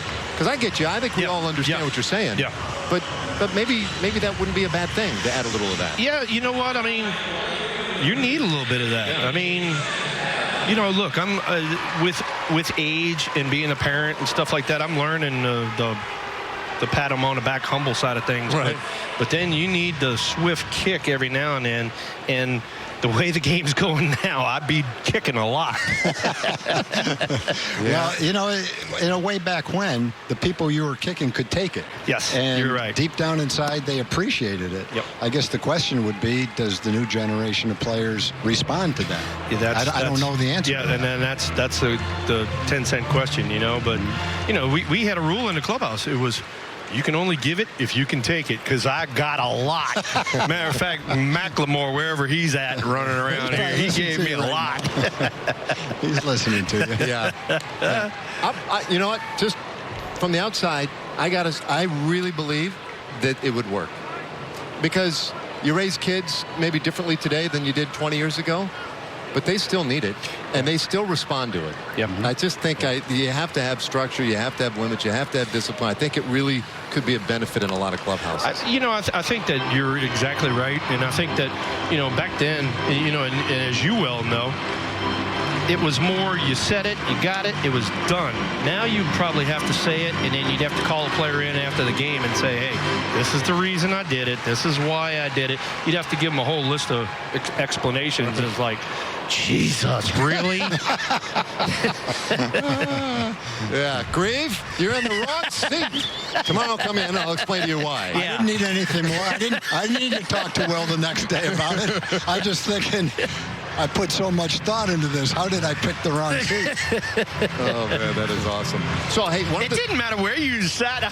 Somebody would have got on you about it. Thanks for telling me that. Yeah, so even if he was up in the front. Yeah. Okay. Yeah. It's almost like the initiation to come into the back of the bus. That's the way I took it. If you guys never said anything, I wouldn't have felt part of it. But having had that happen, it's like, okay, good. I earned that. Now, it stays 1-2 on Santana. So here's a question I want to ask you, and I've asked you this before, but we're closing down this ballpark, and there's really one reason, right? It's still beautiful. Yeah. Fans still love it, but it's really hot. Correct. Tom and I have been working up a pretty good lather up here. Yeah, exactly. Going next door to inside and climate control. You played in San Francisco, right? And you came here, right? So you know the extremes. And so, yeah, exactly. You go from freezing cold to blistering hot, and both organizations said exactly the same thing. We're going to use this to our advantage because the other team coming in doesn't want to play in this, whether it is freezing cold or whether it was heat. I'm from the South. I loved playing in the heat. I love sweating. I don't mind sitting up here and sweating right now. But, you know, you use it to your advantage. But I also get where the game's going and the economics and the fans' comfort and all that sort of stuff. So I get it. All right. So you felt generally like it was an advantage. Yeah. This one could be trouble. Drops in, base hit for Santana. Andrus touches the plate, and the Rangers have a 3-1 lead. Instant offense, Tom. There you go. Now, Will, when was it 4 years or 5 years here? Here? Yeah, 5. You're 5 years here. How did the ballpark play as far as the ballpark played really fair? You know, I mean, especially early on, this ballpark played pretty fair. We had a little bit of everything going on. I mean, you know, they had to figure some stuff out. Right field had a little grass problem. Some of the grass died, and they'd have to spray paint it green. And, you know, you'd get a ball in from the outfield, and your whole hand was green. You know, but for the majority of the time, you know, the wind blew fairly steady, and some days it was a hitter's yard, and some days it wasn't. And you know, but at the same time, you know, it was also a good place to watch a game. I mean, because, you know, having been a fan now and going around the ballpark, there's not a bad seat here. So this pop-up being blown around and results in the final out of the inning. Will Clark, man, it is always such a treat to see you. It was great seeing you guys. Yeah. Thank you all so much, Tom. Great seeing you again, buddy. The all-time greats. In fact, member of the all-time great Globe Life Park team. 3-1. Rangers on top. Quiet house. Dead of night. Old movie on the TV. Back door open to the patio. Side table with a couple of empty beers and a phone buzzing the 2 a.m. alarm. Veteran Grill. Just opened, revealing the sweet, glorious brisket. With only 10 hours to go. This is Shiner Country. Sonic's got all my fair faves. Cheddar peppers, 99-cent corn dogs, Oreo a la mode. But there's no chicken on the Fair Faves menu, right? No. Why do you ask? No reason. You're safe. Hurry in. Fair Faves start at 99 cents and order ahead for happy hour anytime. We're coming through these brick arches and iron gates for 26 seasons to cheer our team. We're experiencing first games, first dates, and first place. We're sweating out thrilling finishes and scorching summers. For those thunderous celebrations and family traditions. For the incredible that's now indelible. Thank you, Rangers fans. Always yours, Globe Life Park.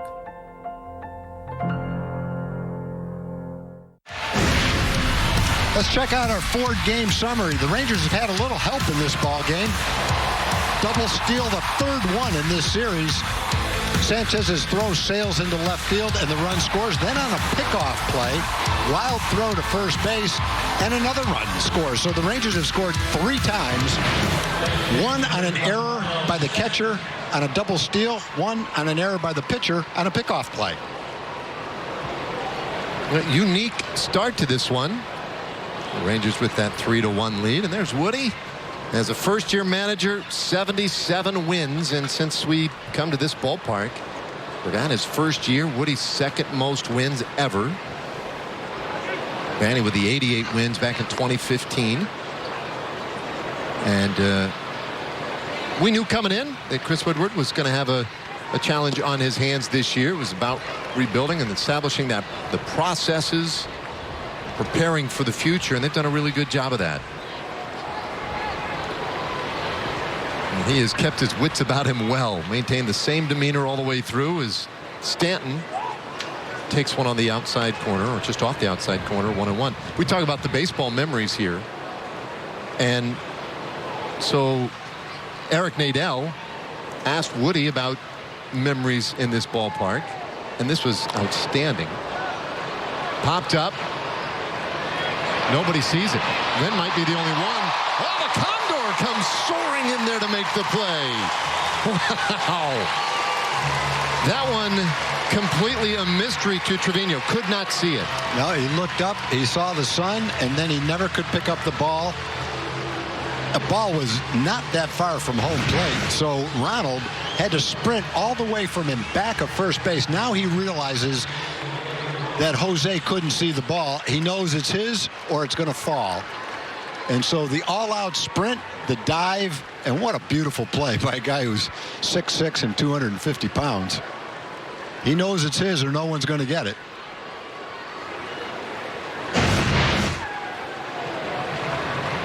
Really nice play. And now Gleyber Torres, who's 0 for 1, and there's a swing and a miss. So Woody said in terms of a memory of this ballpark, I think you'll like this one. His 7th big league game as a player was here. He'd started on the road just back in 1999. And on August 9th, 1999, Woody played his 7th big league game here. He pinch hit in that game.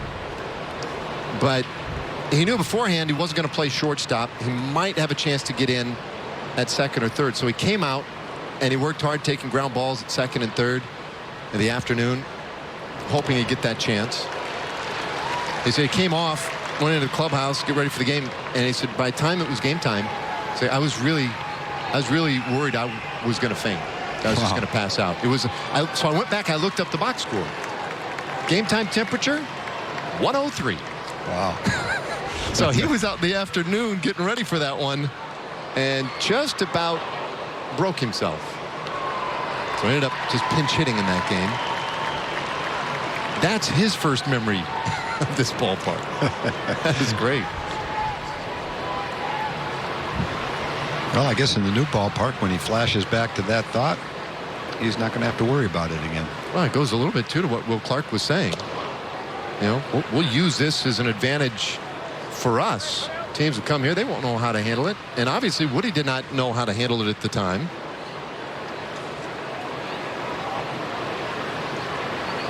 And that's no doubt been an issue for a number of guys over the years. 2-2 to Gleyber Torres. And he swings and misses strike 3. Well, Lynn racking him up this afternoon.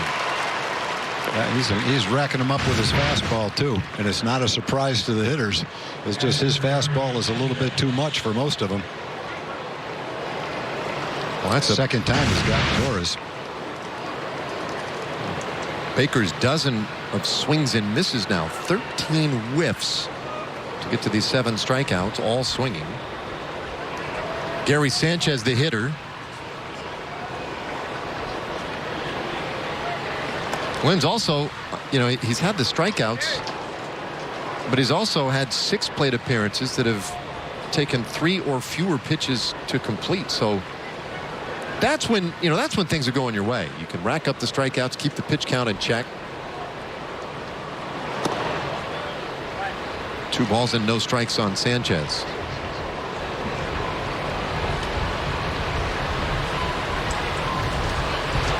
He came in already over 200 innings, 201 innings prior to the game. 236 strikeouts for the season.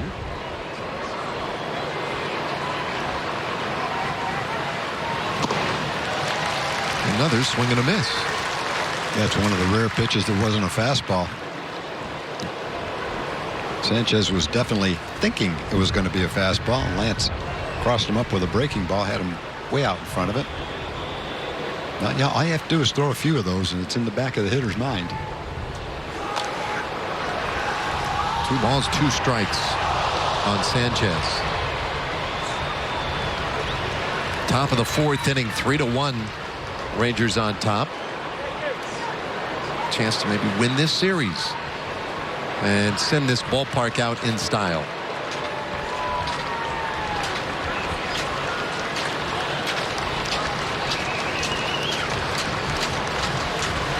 Two-two, and it's upstairs. Yankees will have 4 days off before they get going against the Twins back home in New York in the American League Division Series. Wild cards have been determined in both leagues, although the location, I think, still up in the air in the American League. There's the 8th strikeout for Lynn this afternoon as he gets Sanchez swinging. Well, it's impressive watching Lance Lynn all season long, and it's just as impressive this afternoon.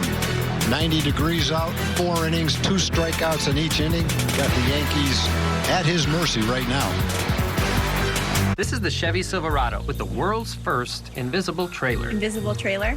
Hop in. Silverado offers an optional technology package with up to 15 different views, including one enhanced view that makes your trailer appear invisible. Wow, that's pretty sweet. That's cool. Where's the trailer though?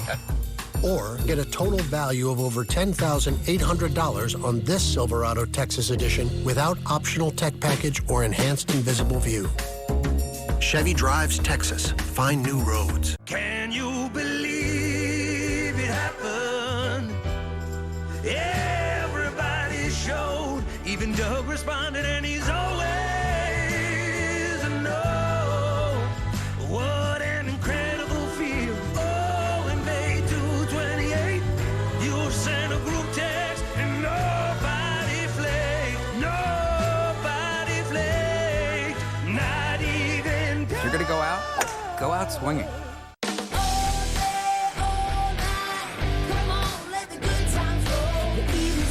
Sinking low. Clock on the wall says it's time to go. Oh, I know exactly what I'm gonna do. I got plans. How about you? Wanna stay and play all day, all night? Come on, let the good times roll. School Scoreboard Live on Fox Sports Southwest.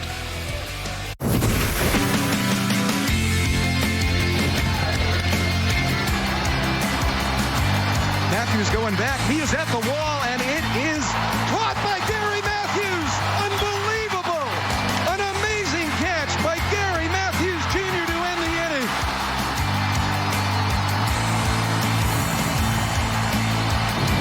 Yeah, that's one of those very memorable plays in this ballpark's history.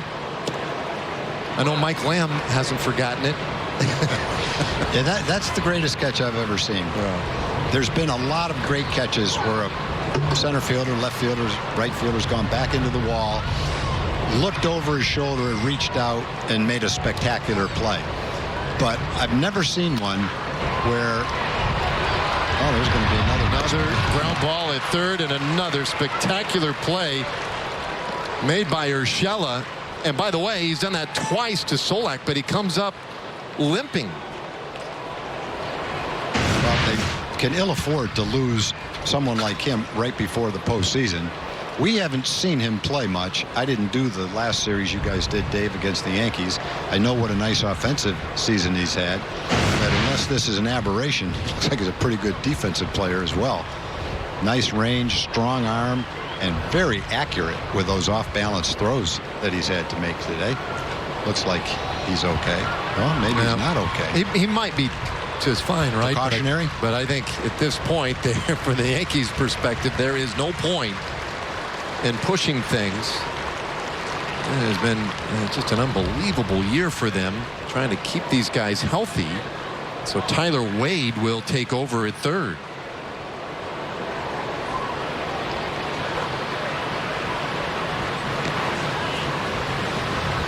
Seems like as good a time as any for our Humana team prevent defense. These guys working together. Tom, your all-time defensive team. Yeah, and there's a couple of places where I couldn't decide, like at first base. Kenny Rogers, Pudge, Teixeira and Moreland were both Gold Glovers at first base. Second base was really tough because of all the guys. Michael Young has won a Gold Glove at shortstop. Kinsler was a great second baseman. You have to put the doctor of defense on that team. Elvis, of course, is the shortstop. Adrian at third. The outfield had a lot of candidates. I went with Rusty, Josh Hamilton, Leonis Martin. Could not leave Gary Matthews off. And there's one more that should have been on that list that I couldn't think of. Evan Grant dropped his name on me, and that was Craig Gentry. Craig Gentry played for the Rangers. He was a center fielder, probably as fast or faster than any of those guys, threw as well as any of them, and also had great range. So that's a very good defensive team. And if I had to pick the one guy on that team that I would say was the best defensive player, I'm going with Kenny Rogers. Is that right? Best fielding pitcher I ever saw. Yep. Oh man, you would have jammed up a lot of people if we played a little guessing game on that one. I got it's easy to pick Adrian or one of the other guys, but I'm going to go with Kenny, and I can go back with Kenny to Port Charlotte, and I was walking out of my office up to the press box to watch the game. Kenny wasn't pitching, and Ray Burris, one of our pitching coaches, was on the field right next to the main stadium, and he had a bucket of balls, and he was hitting fungos. Kenny was simulating his delivery, getting in position, and Ray was hitting him one-hoppers to work on his fielding. Only these weren't comfortable one-hoppers. He was hitting these balls as hard as he could. Now, some of them were shooting into center field. Some of them Kenny was knocking down. And I remember watching it and saying to myself, the last thing that can happen right before the season is that one of our best pitchers gets drilled by a line drive. And it's not in a game, it's in practice.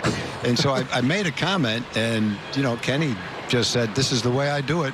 Relax, I'll be all right." And I didn't want to watch anymore and walked by. And so it's just not a surprise that Kenny turned into the kind of defensive player he did, because I've never seen another pitcher do that. He also, I've told this story so many times, I'm not going to get into the whole story, but when he signed as a 17-year-old, he was 5'10" and 140 pounds, had never pitched before, didn't know how to take a stretch, couldn't throw a curveball, didn't know when to take a stretch, let alone how to take a stretch. Yet he developed one of the best pickoff plays in the American League, became one of the best fielders in the American League. He became a finesse pitcher when he had to, with a great changeup, a good curveball. And from where he started, it's one of the most remarkable end results that you could ever imagine. So I was always proud to have been able to see Kenny start as a 17-year-old. I was his manager in the rookie league, go up through the big leagues. And so when we talk about the all-defensive team or some of the guys that I would consider on that team, I'm putting Kenny up there as the best one of all of them. I think I'd lost track of the fact that you managed his rookie league team. Yeah, I was the assistant farm director, and Joe Klein was the farm director and the scouting director. And one of the assignments back then for the assistant was to manage the rookie league team, because I was already being paid and it saved having to hire someone else and paying them. We were not a team known to be a team that would spend extra amounts of money. We were very, very cautious with how we spent our money. And so that was the cheapest way that they could fill that void. I don't know that I was the best man for the job, but I at least could handle it, and they wouldn't have to pay me anything. A little flare out to center field, and Trevino drops in a hand grenade of a base hit. The Shields hustled to third, and with 2 outs, the Rangers have them on the corners. Well, Jose lost a hit yesterday when he hit a line shot to right field, and on one hop, the base runner got thrown out at second base on an in-between kind of play. Not a base running mistake, just one of those things and the circumstances surrounding it. He's hit a couple of other balls hard to the outfield, so when he drops that little blooper in there, he had that one coming. A couple of base runners for 2 now. Look at Delino, made a nice play defensively earlier in the game. Well, a chance to score a run. We started the inning by celebrating the Gary Matthews Jr. catch in center field. This is the day in 1954, September 29th, 1954, that Willie Mays made that great catch of Vic Wirtz. Long drive to center field in the World Series. The Giants and the Indians, a game the Giants would eventually win 5-2. And again, just finishing up on Gary, he wasn't able to keep his eye on the ball, jump, and catch it. He went up on the wall.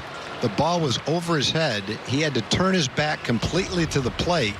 And then instead of like backhanding it to his right side, he had to reach back with his back to the plate, had no idea exactly where the ball was, and reach for the ball on the other side. Well, he's not going to be able to catch it over here.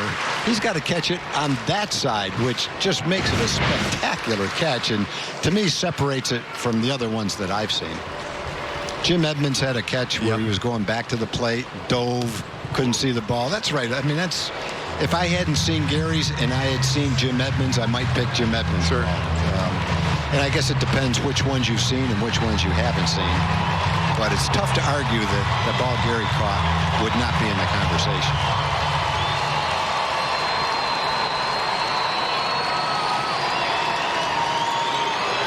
Three balls, no strikes on Chu.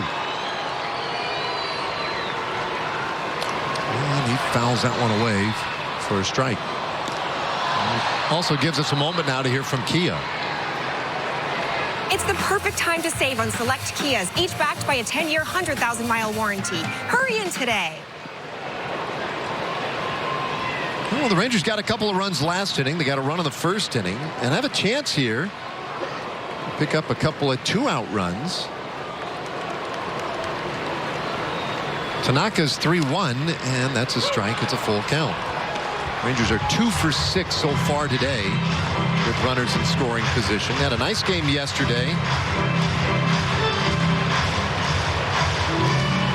Yesterday, the Rangers scored 9 runs on 9 hits. Luis Severino and what would end up being 6 relievers.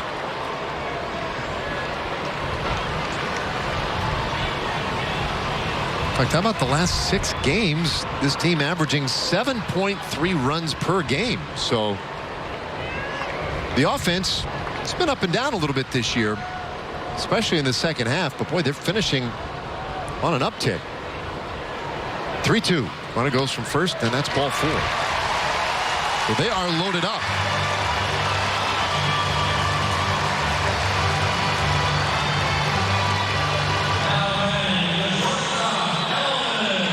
Another chance with the bases loaded for this Rangers team, and they have cashed several of those in.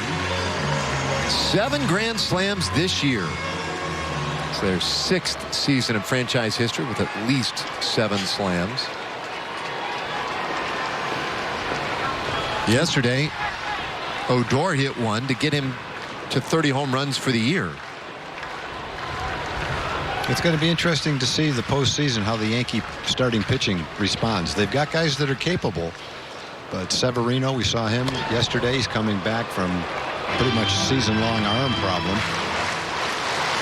He struggled yesterday, walked 4 batters in 3 innings, but at the same time showed some signs of being ready. But still, his tune-up going into the postseason is a 3-inning outing where he almost had to come out in the first inning. Tanaka has got a 4.5 ERA. Lackluster today in his tune-up for the postseason.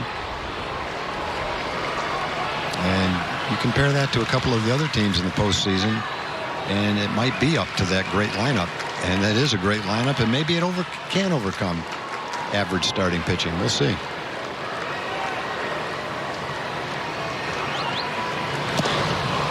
One and one to count on Elvis. And Delano's at third base, singled with 2 outs in the inning. Trevino followed with a bloop of a single to center. He's at second, and now 2 at first via the walk. Chance for Elvis to extend this Rangers lead a little bit.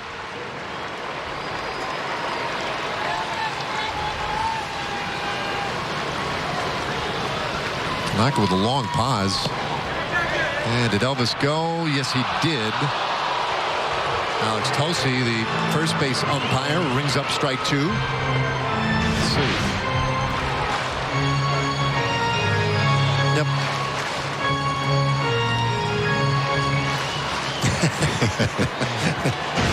He tried to sell it.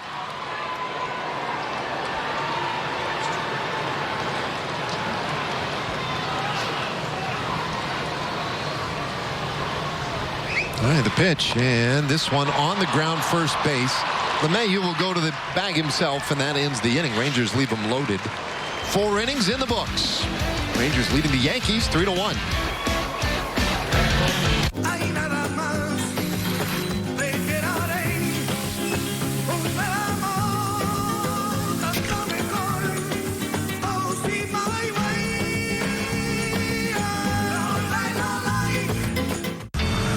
It takes a Titan to build a community.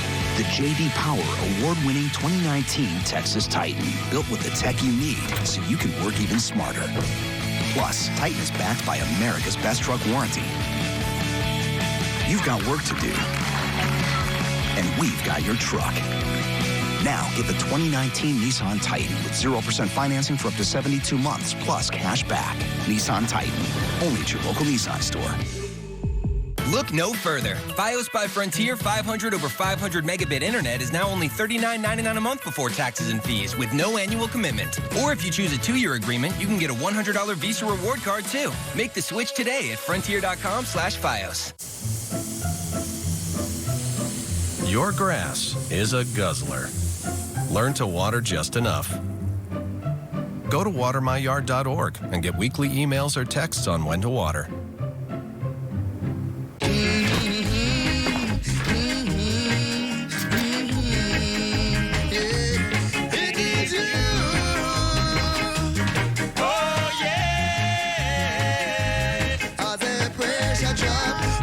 Dallas Cowboys game night tonight on Fox Sports Southwest.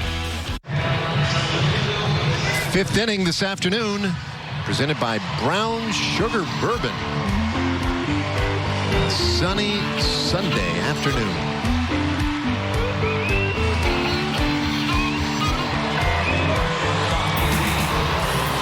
Well, you know, the one thing about this homestand, and we've had 6 games, 3 against the Red Sox, 3 here against the Yankees. We've had a chance for our director of 37 years, Dave Burchett, to just take a very active role and a hand in showing us so many, you know, different viewpoints, angles, whatever, of this ballpark, really highlighting its beauty. It's been really fun. I've enjoyed that. He's dispatched Peter all over the place with the handheld camera, getting us shots like these. Just ways to look at the ballpark that maybe we don't that often.